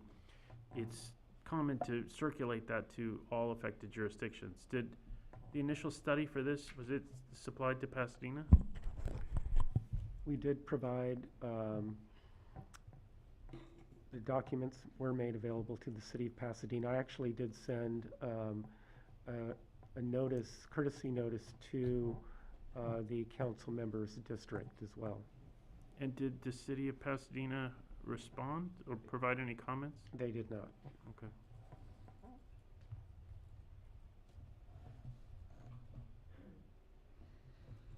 All right. I guess we can start deliberation. Who would like to go first? Me. Are you volunteering? Is that what I heard, though? Yeah. No, I'm not. I mean, I don't know who to believe here, so I think John's observation is probably germane, but I don't know how to remedy it other than make more conditions that need to be enforced, even if they're violated. So it's almost a no-win situation. But to just say to not approve it doesn't make any sense, because at some point they need to move forward, whether they have the funds to do this or not. Some of these mitigation properties, they could put sound barriers up around the perimeter of the whole property. That would be one solution that would mitigate most of the complaints that I've heard. But I don't know that that's going to happen any time any sooner than the school building being built, because that's also mentioned as a capital campaign. So putting conditions that may take years to comply with, I'm not sure what we're accomplishing. Well, for once, I'd like to applaud Alverno because the temporary sports court looks like a step in the right direction in moving some of the intensity of use from the Michelinda lot down. I agree with the assessment that they have. The rubberized surfaces I've never seen it work at a school. And also, by the way, the rubberized surfaces are prone to degrade when they get oil dripped on them and things like that. They come apart, and then you have a trip and fall hazard, and it's not it's not the best place for kids to play. Is a temporary sports court the silver bullet here? It's not. But at least we're focusing on making this, having the school be a school. I think one of the things that we're hearing tonight is that there's an underlying frustration with years of events at the Villa, and noise is noise, and we have a community that is sensitive now to the noise from the school, and they don't. And I agree, they don't really make the distinction between, who's making the noise. All they know is that there's more noise coming from that school. And unfortunately, Alverno has built up a relationship with these people, and it's now, it's not going to go away. I live a block and a half away from Sierra Madre Elementary School. I hear kids playing, and I will tell you, as a school administrator, the sound of kids playing that's just what comes from schools. And kids play, and they make noise when they play. The fact that she can have students who are not willing to scream and shout, I'm very impressed with. I never got that far when I was a school administrator, but hey, cool. We're here to talk about their development aspirations. I think that the multi-story building that will block, that'll be the lower school in the position that they have it in, will be helpful in terms of mitigation. I think the school needs something. I think they're in bungalows now, and I can tell you that LA Unified had at one point 45% of their classrooms in bungalows. I'm concerned about the timeline, because we would like to think that this is something that it's going to get fixed in a reasonable amount of time, and unless somebody gives them a whole lot of money, I don't see a lot of change. I hope that they can prioritize certain things that are impacting the community, like noise and traffic in their building program, and I would like to see staff work with them to make sure that those things get addressed sooner, because I think it will make the community turn down the temperature in the community. I know that they don't have enough people at any school, but perhaps somebody that can go out there and help direct traffic and things like that, especially at the corner of Highland and Mitchellinda, might be very helpful and might show good faith to the community. I have no strong objection to the master plan and how they've set up.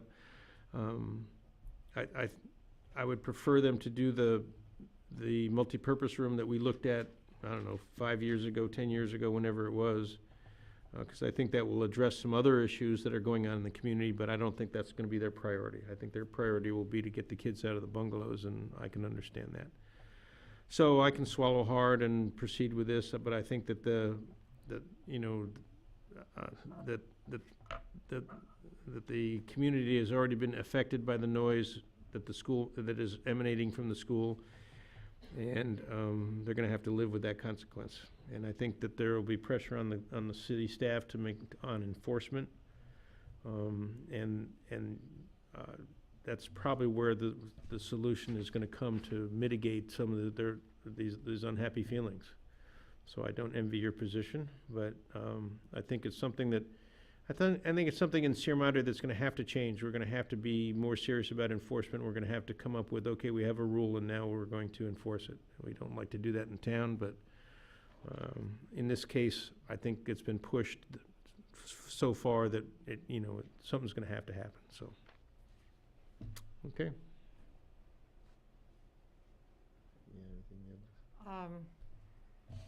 Got a couple questions, and it's nice to see things start to move forward, like you said.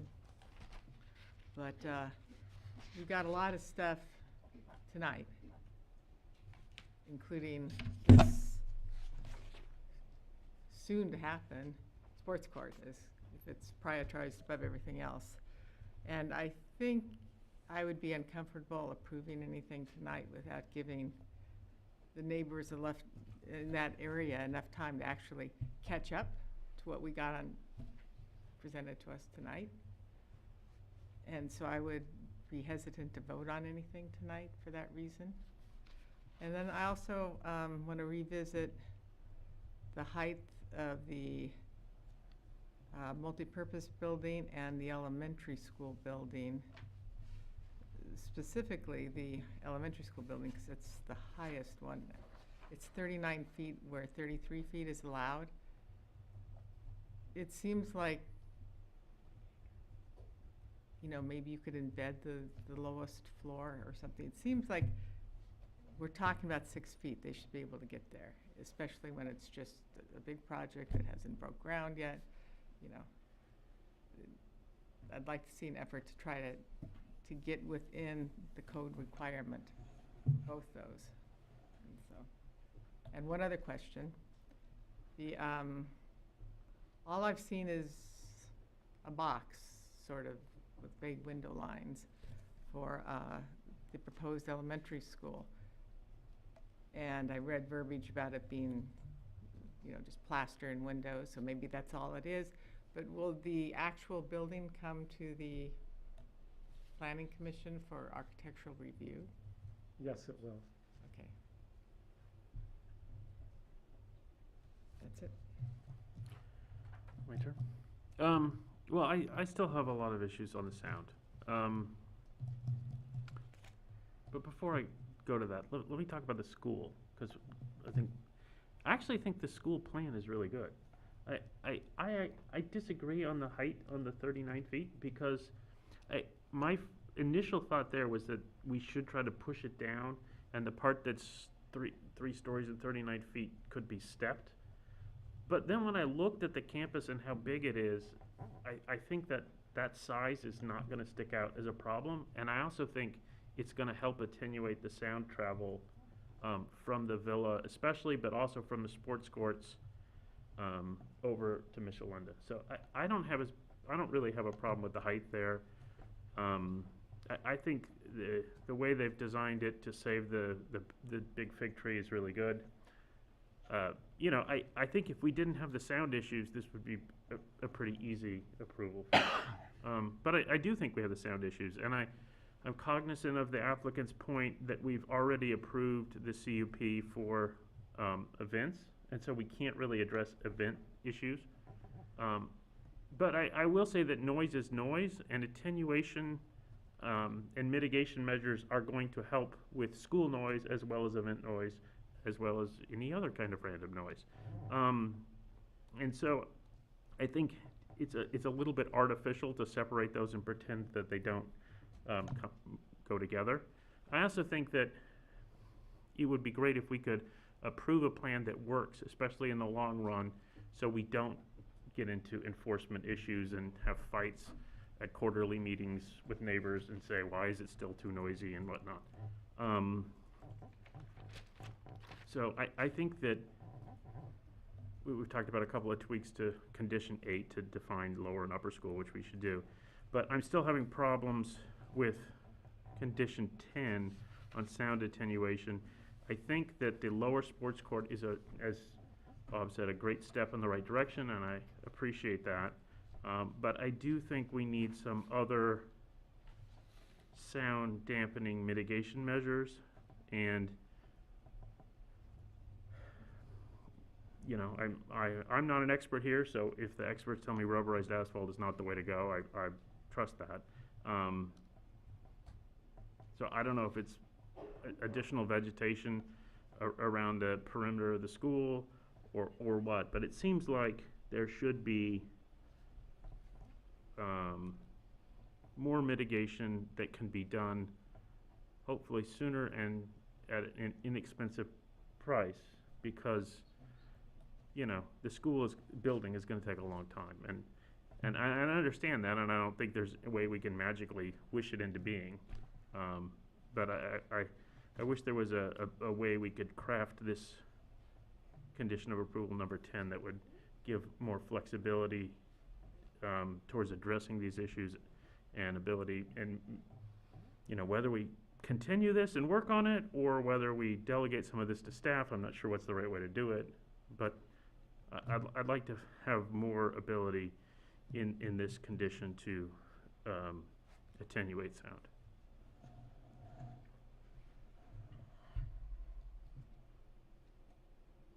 So,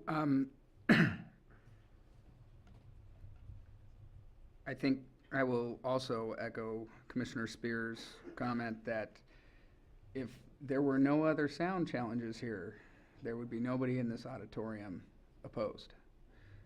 But there are. And so, as Commissioner Hutt pointed out, we do have to kind of consider everything together. But I think that we also have to consider, if we're considering everything, let's consider everything.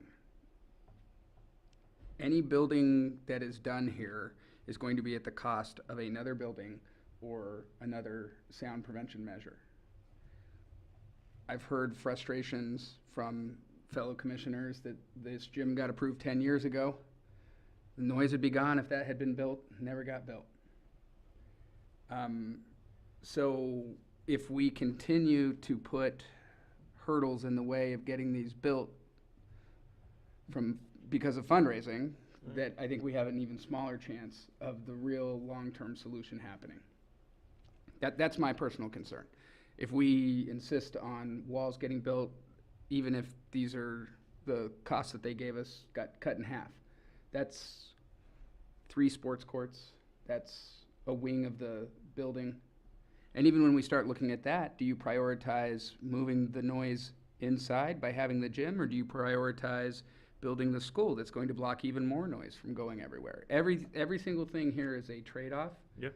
And the final solution is getting the gym built to put the kids inside and getting the school built to help block sound.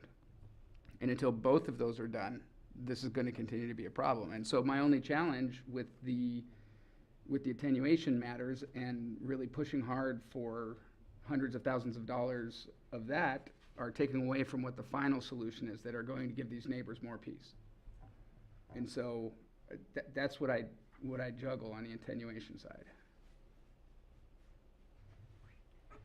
And we don't control the budget for their capital improvements or anything. And Nope. But the hint is that if it's going to take them 2 years to build a $115,000 sports court, it's going to take them a lot longer to build all the other structures. And so this is not, the sad news is that this is not something that's going to get fixed anytime soon. I think that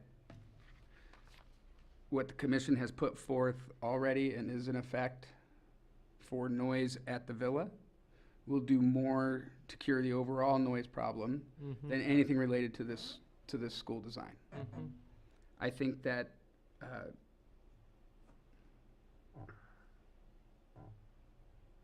I mean, if we keep pushing back on this and their other wing, they already by right can build that gym.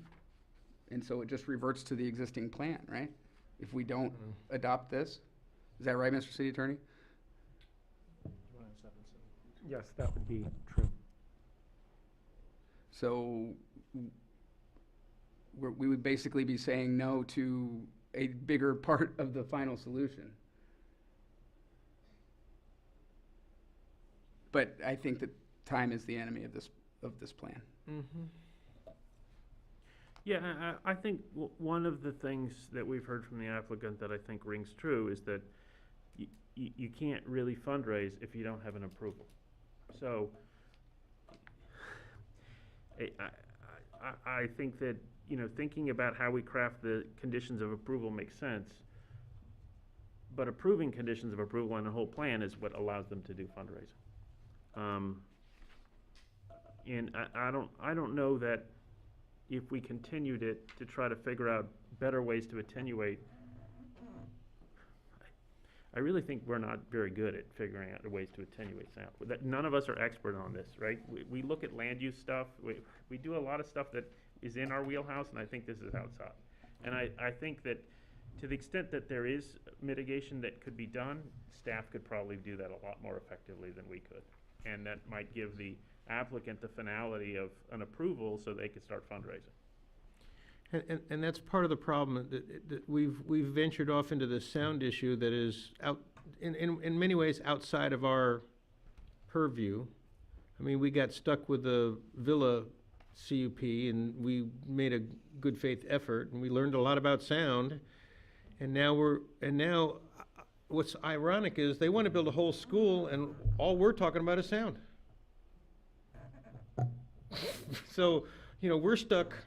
We're missing the boat on what we're supposed to be doing. But the master plan is not bad, and we know that the buildings are going to come back to us for design review. But then the enemy is, as you say, is time. I mean, if it's going to take them another 10 years to build one of the buildings, because they got to go raise the money, then this is not going to change, which means that the enforcement of whatever happens on the sound review is going to go over to staff, and staff is going to have to, make that, because we're going to get to vote once, and then we're not going to see it again until, people come and talk to us. But at that point, unless we're doing a review, it's on our agenda. We're going to look to staff and say, how's it going over there with the sound stuff? And they're going to tell us whatever they tell us, and that's all we're going to be able to do. So if it's, as a school guy, if I look at the master plan for this school, yeah, it's great. It'll work.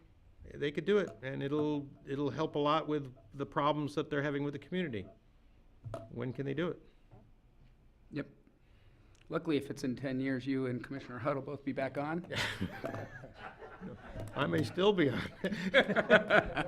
Should we be so lucky. And the plan to move forward is the sports court with the temporary sound attenuation, with the hopes that this other stuff this will allow them to move forward with the master plan. The sports court is a good first step. I mean, it may help. Right.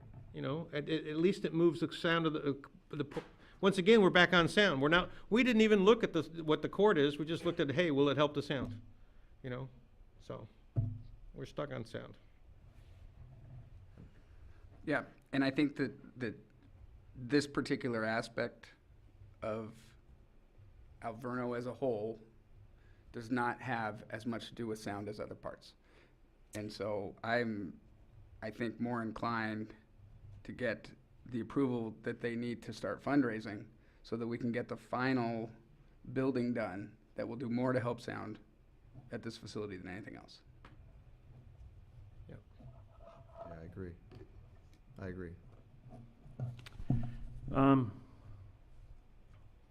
Okay. I'd propose then that we, on condition of approval 8, we add after lower school, we say in parentheses TK to 8, and upper school 9 to 12, so we all know what we're talking about there. Can we say grades? Grades, yeah. So that.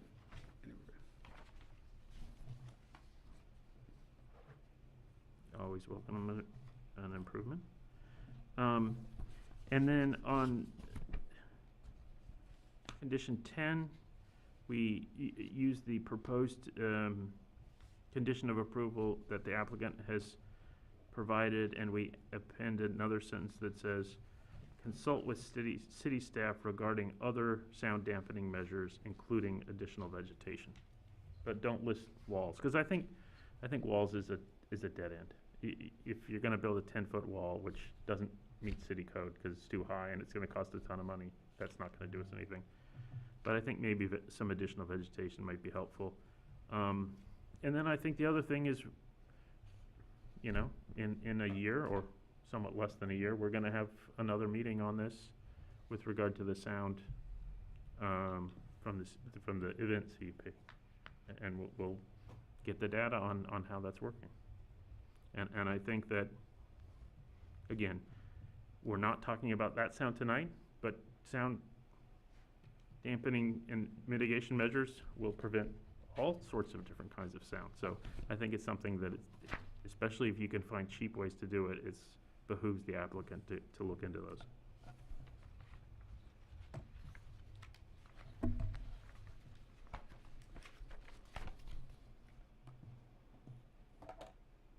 Would anybody like to make a motion?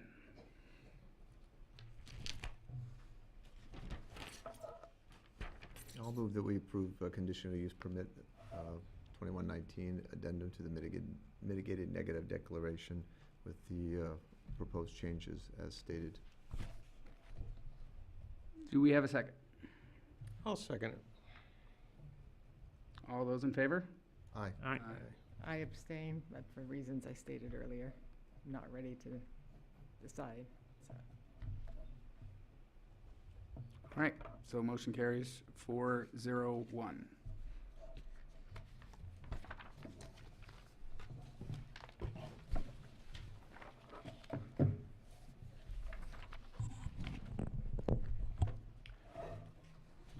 We just wanted to thank you. I know this has been interesting journey, I should say, and we wish you the best. And again, we'll do our best to work with the neighbors.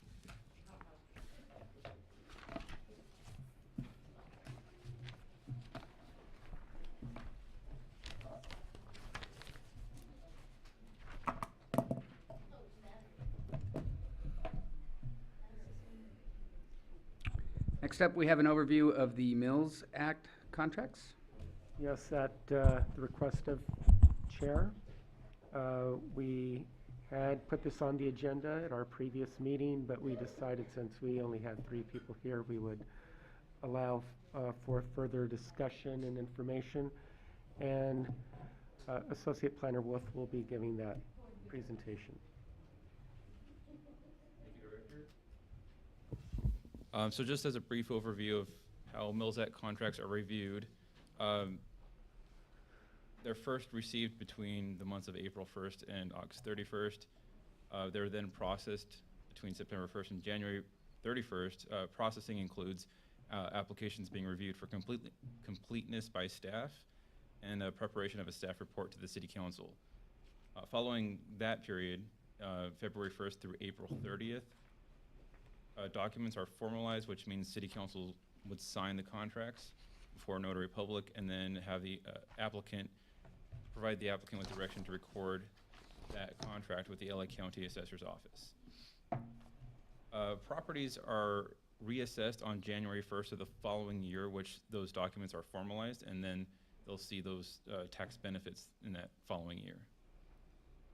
Our current statistics on Mills Act contracts, there are currently 24 approved Mills Act contracts, most recently approved on November 10th, 2020. No applications were received in 2021.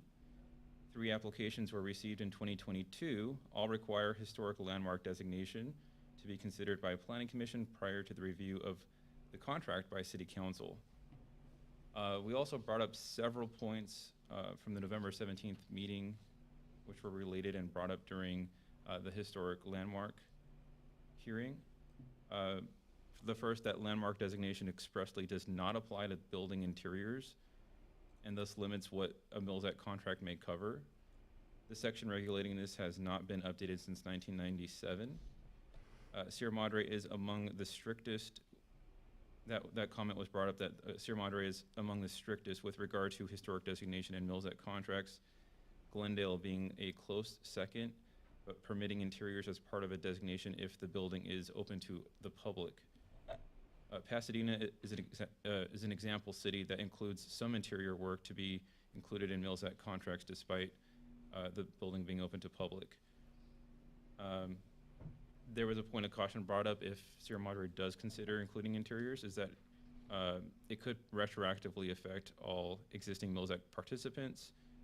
The general consensus being that people, especially growing families, do not want to live in a museum.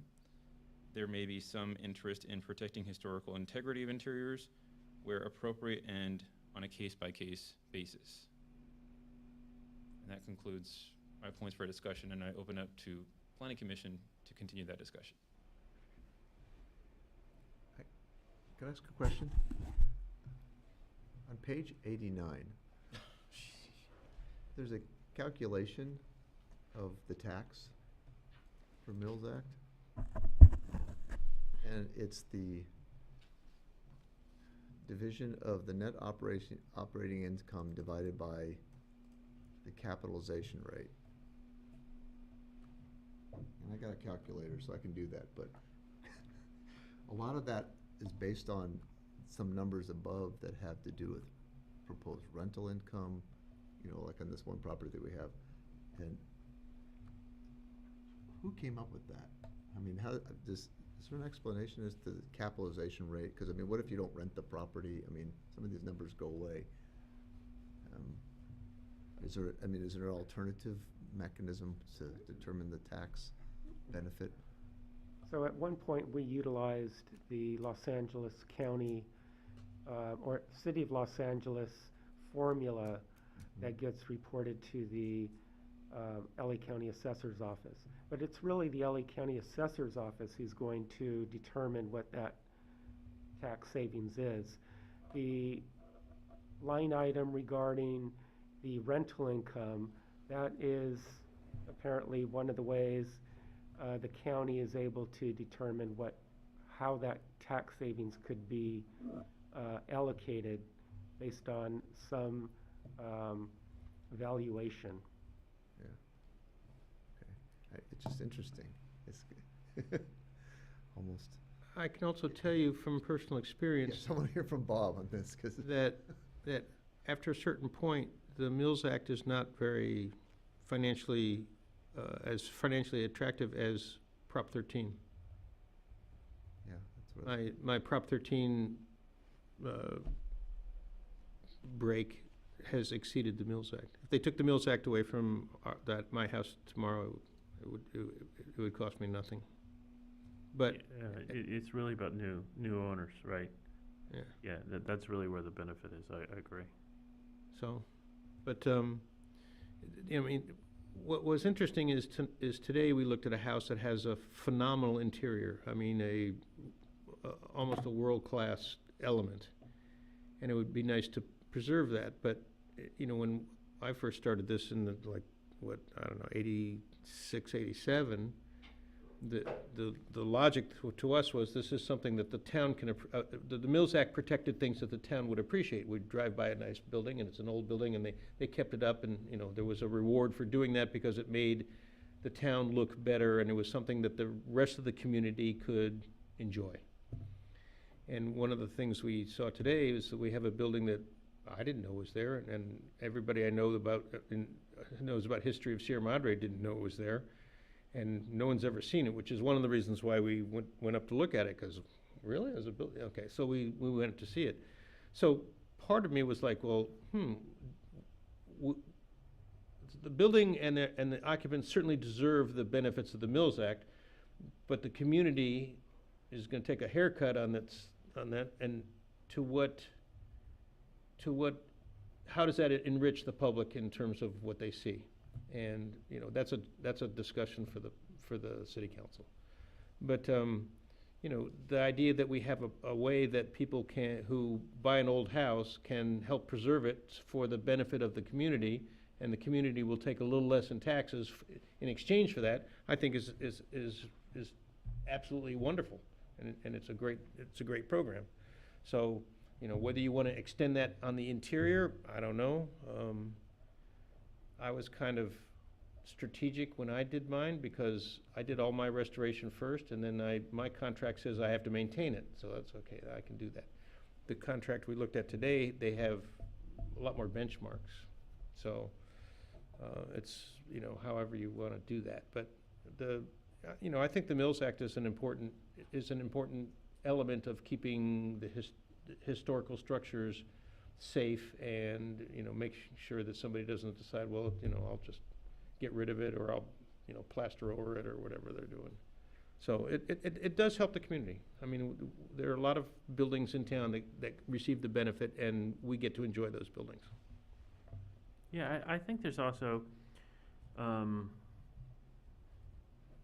know, I'm really sad that I didn't have time today to go on that tour, because from the staff report, I mean, it looks like a fabulous building, right?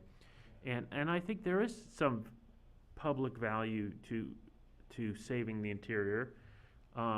and to a certain extent, almost to the bit of a mini museum. I mean, I think we go, you know, on Wisteria days, we don't go on the interior of those houses, but we go on their property, right? And, you know, maybe this is not really the place for the city. Maybe it's for the community foundation or some other private group to try to organize, you know, I mean, you could have cultural heritage easements that cover some of this, and that these people do open their houses one day a year for a tour or something like that. Because I think that would be very enriching to the community and give people the opportunity. Hopefully they do it not during year-end crunch of work. But it's, you know, just like I think the Wisteria Festival and going and seeing that, I think it would be an amazing idea if there were a tour of historic houses that had really cool interiors in town and people could see. So, but again, I don't know if that's a city function, right? There used to be, they toured my house on 2 or 3 years when they had open houses. Yeah. But the Historical Society doesn't do that anymore. But that's local control, not state control. So we'd be making special, I mean, Pasadena has partial inside-outside controls, correct? Yeah, I believe when interiors are designated, I'm not so sure about Pasadena, but Glendora, I believe it is. Glendale? Glendale, excuse me, yeah, was more strict on designating interiors that it be an open to public building on private land. So something that the public would have to have access to. Something like the Richardson House, for example, in Sierra Madre would be something similar. Okay. Right. Pioneer Cemetery, Congregational Church, Old North Church. I mean, when you look at these, there's a bunch of these that are listed that people probably are in all the time, and I don't think have any historical value left. Old City Hall. I mean, if you're in that front office, you can climb up the old hose tower. Mm-hmm. Not that I've ever done that. But, yeah, I guess to the point of the city, I mean, we don't have a ton of revenue, and every little dollar counts. And so I don't know how inclined I would be if there weren't some quid pro quo to offer this to interiors. And we have so little purview over the interiors of a house. Right now, I don't think we have any.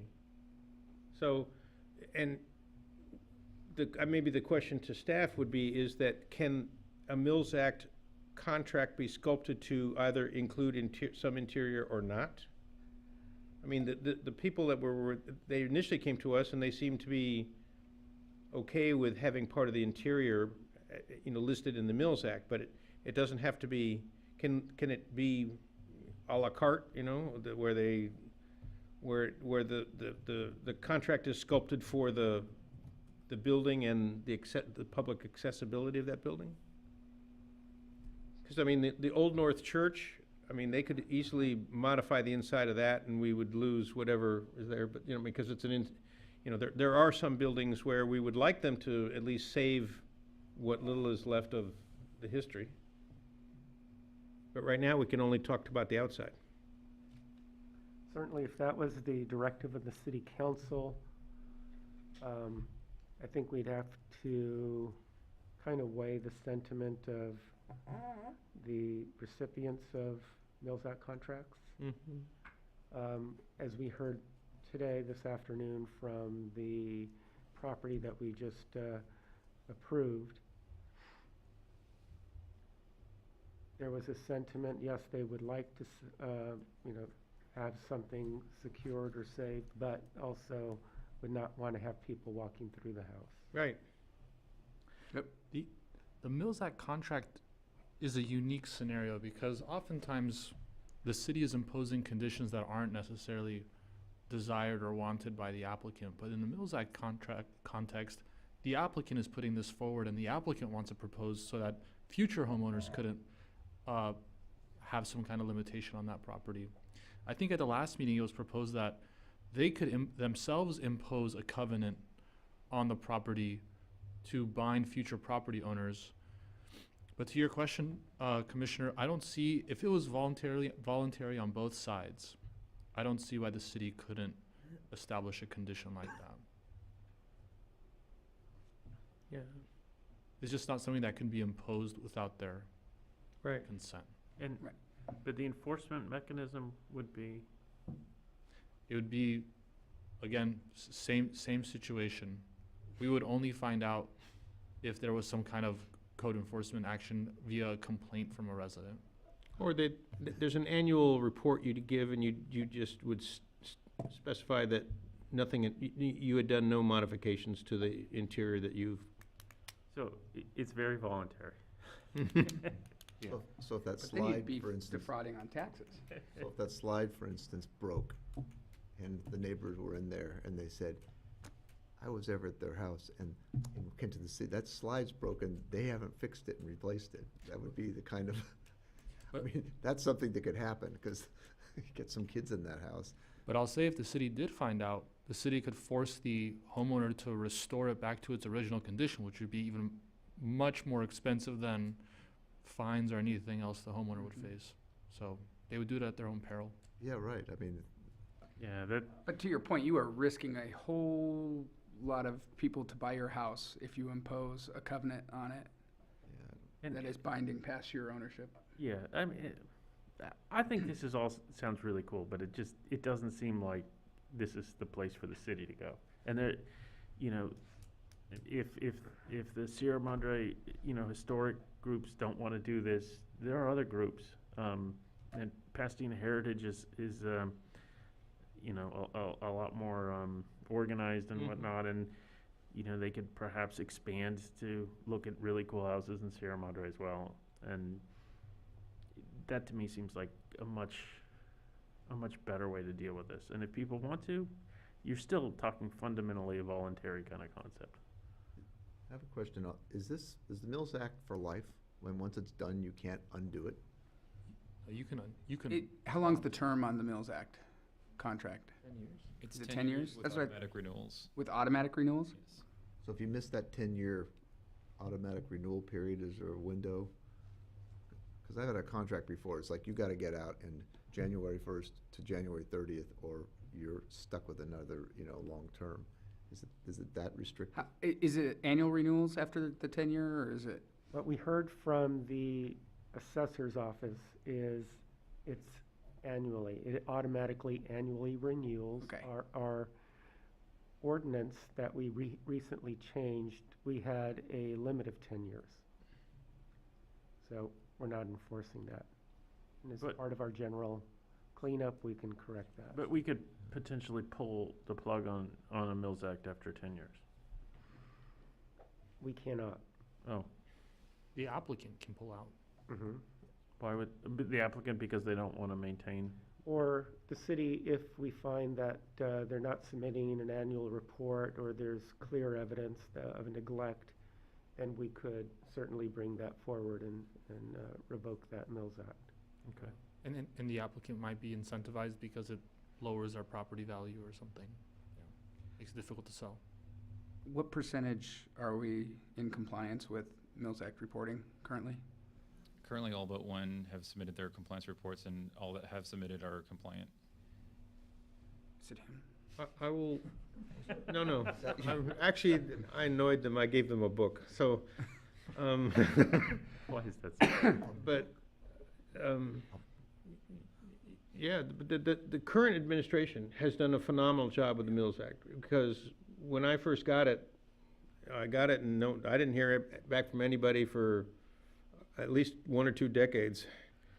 And then, and at one point in time, it did come up that, well, maybe we should go out and at least look at these places to make sure that somebody hadn't, put in storm windows or something. So, and that was gonna fall on the members of the commission. We would each take, five buildings. We would go back and report back that, yeah, it's still there. But, the solution that has been brought up, that's happening now is excellent. So, Yeah. So I've got a question. The Mills Act is a tax break that the owner voluntarily applies for to cut the cost of maintaining an historical building. It mitigates the expenses that go with maintaining a historical building. So Okay, you but get a break on your taxes in exchange for the fact that you are spending that much money and a lot more to, keep an old house up. But it doesn't really protect a historical building. Oh, yeah. Well, in order to have a Mills Act, you have to be on the historic list, right? You can't do a Mills Act without being on the historic list. And then getting on the historic list is what protects the Okay, property. so the applicant can decide not to participate in the Mills Act anymore, but the property still remains historic. Yeah. So if somebody buys it and comes in with a massive remodel, it will come up as historic. Okay. So there is an historic element of protection. Okay.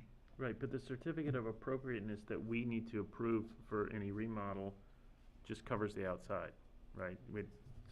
From public view. From public view. Yeah, not even the back, from public view. So, from a legal standpoint then, because we're always looking at best-case scenarios, everybody's in compliance, everything sounds great, people get a tax break, great. Worst-case scenario, condition gets run down. They want to withdraw from the Mills Act, they're still obligated as a historical landmark. That's permanent, correct? So they can't get out of the restoration? They could de-designate, yeah. They can seek de-designation. But that's something they'll have to actively seek, and I believe that goes to city council. So that's gonna be a discretionary act, for the city council to determine. So the historical aspect is municipal, but the Mills Act is state, or is it county? Well, no, it's state law. It's all three, really, yeah. It's Yeah. state law, Okay. with the county's participation with respect to the tax break, Mhm. and it's the city that has to be the one to enter into the contract and to draft the terms of the Mills Act. Because even though the city approves the Mills Act, the tax break is for all, comes from everyone who levies property taxes, right? So it's the city, the county, every district, school districts, all that. I actually don't know that question. Does it just come from the city's portion of the property taxes, or does it come from, does every local jurisdiction take a haircut? I'm not sure. The only people taking the haircut is the city. The school districts and stuff, I don't think you Yeah, I get. suspect it comes only from the city's. I thought Portion of the county collections. I thought it lowered just the valuation for tax purposes. Because, if you look at the tax break on that one that we just looked at, the tax break is much larger than just the city's portion, because the city gets about, 18% of the property tax? So if you have a discount of more than 18%, it has to come from somebody. Yeah. I'm not fully aware, but yeah, I am aware that it comes from city. It might come from other agencies as well. We can look into that, yeah. Yep. I'm curious myself. Look at the difference. What does that say? This is what they would be paying. And I didn't see it in the agenda packet, but you said that there were 2 in 2020 that were approved, none in 21, and then how many applied this year? The maximum of 4? 3? 3. 3 out of the 4? So you've seen one of the 3 tonight. Next 2 are still in consideration and incomplete. And a tour by the commission will be, or an inspection by the commission will be part of the process? We'll make that part of the process now, yes. Yeah. With multiple dates and times? All right. Any other questions about the overview of Mills Act contracts? Let's see if there's any public comment. At this time, we will take public comment on the overview of the Mills Act. All right. Thank you, Associate Planner Wolf. Next up, Planning Commission reports. On Saturday, December 2nd, we are planting plants at the post office. So this is the end of like a 8 or 9 month exercise. We're probably gonna put plants in the ground. They're gonna be drought tolerant native plants that hopefully people will be inspired to put in their yard. The whole thing is is supposedly a demonstration project, so that when people go to the post office, they can look around and say, hey, you know what, this would be okay at my place. The irrigation system is a highly efficient one. There's no evaporation, so that's beginning to address the problem in Sierra Madre that 60% of the water in Sierra Madre goes into the ground on plants and stuff like that. The swale may still have water in it from tonight and tomorrow, so that'll be cool. One of the things that there'll be signage for is that rain that falls in Sierra Madre, unless it falls on the northeastern part above Grandview, will not be captured by the Raymond Basin, where we draw our water out of. It's gonna flow in the gutters, and it's gonna go south and through Arcadia and down towards wherever. And there needs to be some more effort in town to capture and percolate that water into the ground so that it can be used by the citizens of Sierra Madre. So all that will be part of what we're doing. And so we're, I imagine I'll be done with that project by, January 1st. Yahoo. So please, everyone is welcome to come by and plant plants. It'll be a fun project. That way, when you go to the post office, you can check on your plants, see how it's doing, Cool. It'll be fun. Starts when again, Bob? 10 o'clock. On Saturday. On this Saturday, 2 days from now.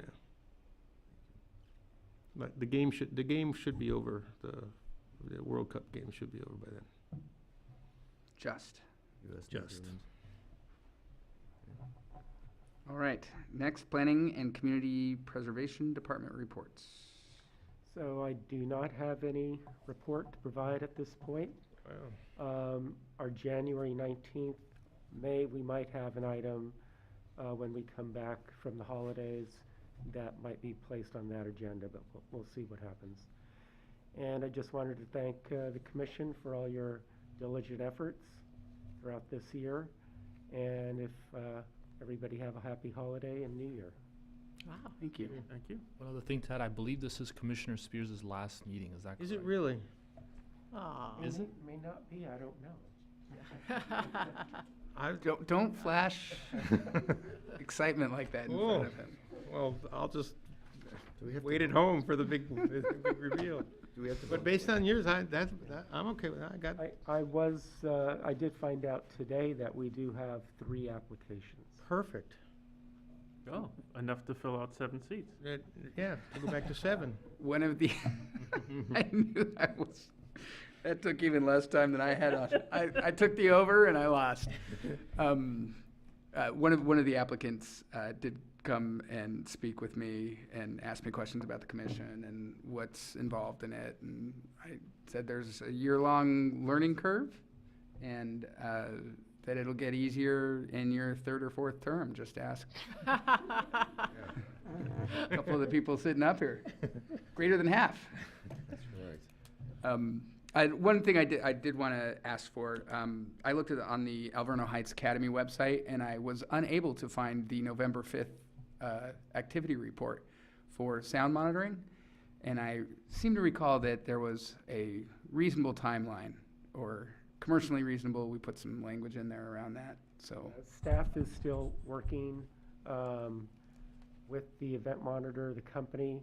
We have set up a meeting for next week with the city manager, police department, Alverno Heights Academy, and the monitoring company to go over rules and responsibility, or roles and responsibility for each entity, and then we'll begin implementing that process in the future. all right. You may want to have an educational meeting with the community as to who to call, when, and for what, because they'll be watching it. Right. And as Alverno had indicated, and when we were discussing with the Villa CP, that Alverno will be assigning a phone to the event monitor, so it's always one phone number that the neighbors will be able to have access to. Great. Whatever will work. That's great. I think that it will behoove staff to work that out as quickly as possible.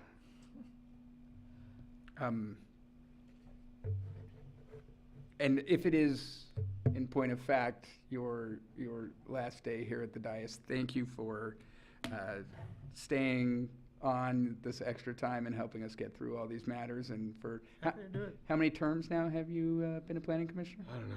Actually, John, you might have been on longer than I have, though. I took a break, though. You just plowed through, so. Well, you were also on the a couple other commissions. Right, no, I will tell you that I talked to other people about how proud I am about how this body deliberates. And it's a great example in our tumultuous times about how decisions can be made. And I find it just wonderfully exhilarating to be part of that process. And, you know, it's, you need to infuse that on the new people that, you know what, with respect and restraint and, you know, the Socratic method, we can come to an answer. So good for all of you. So keep it up. If, you know, if not, I'll see you in January. All right, does anybody else have anything? Well then, happy holidays, everybody. Thank you. Thank you.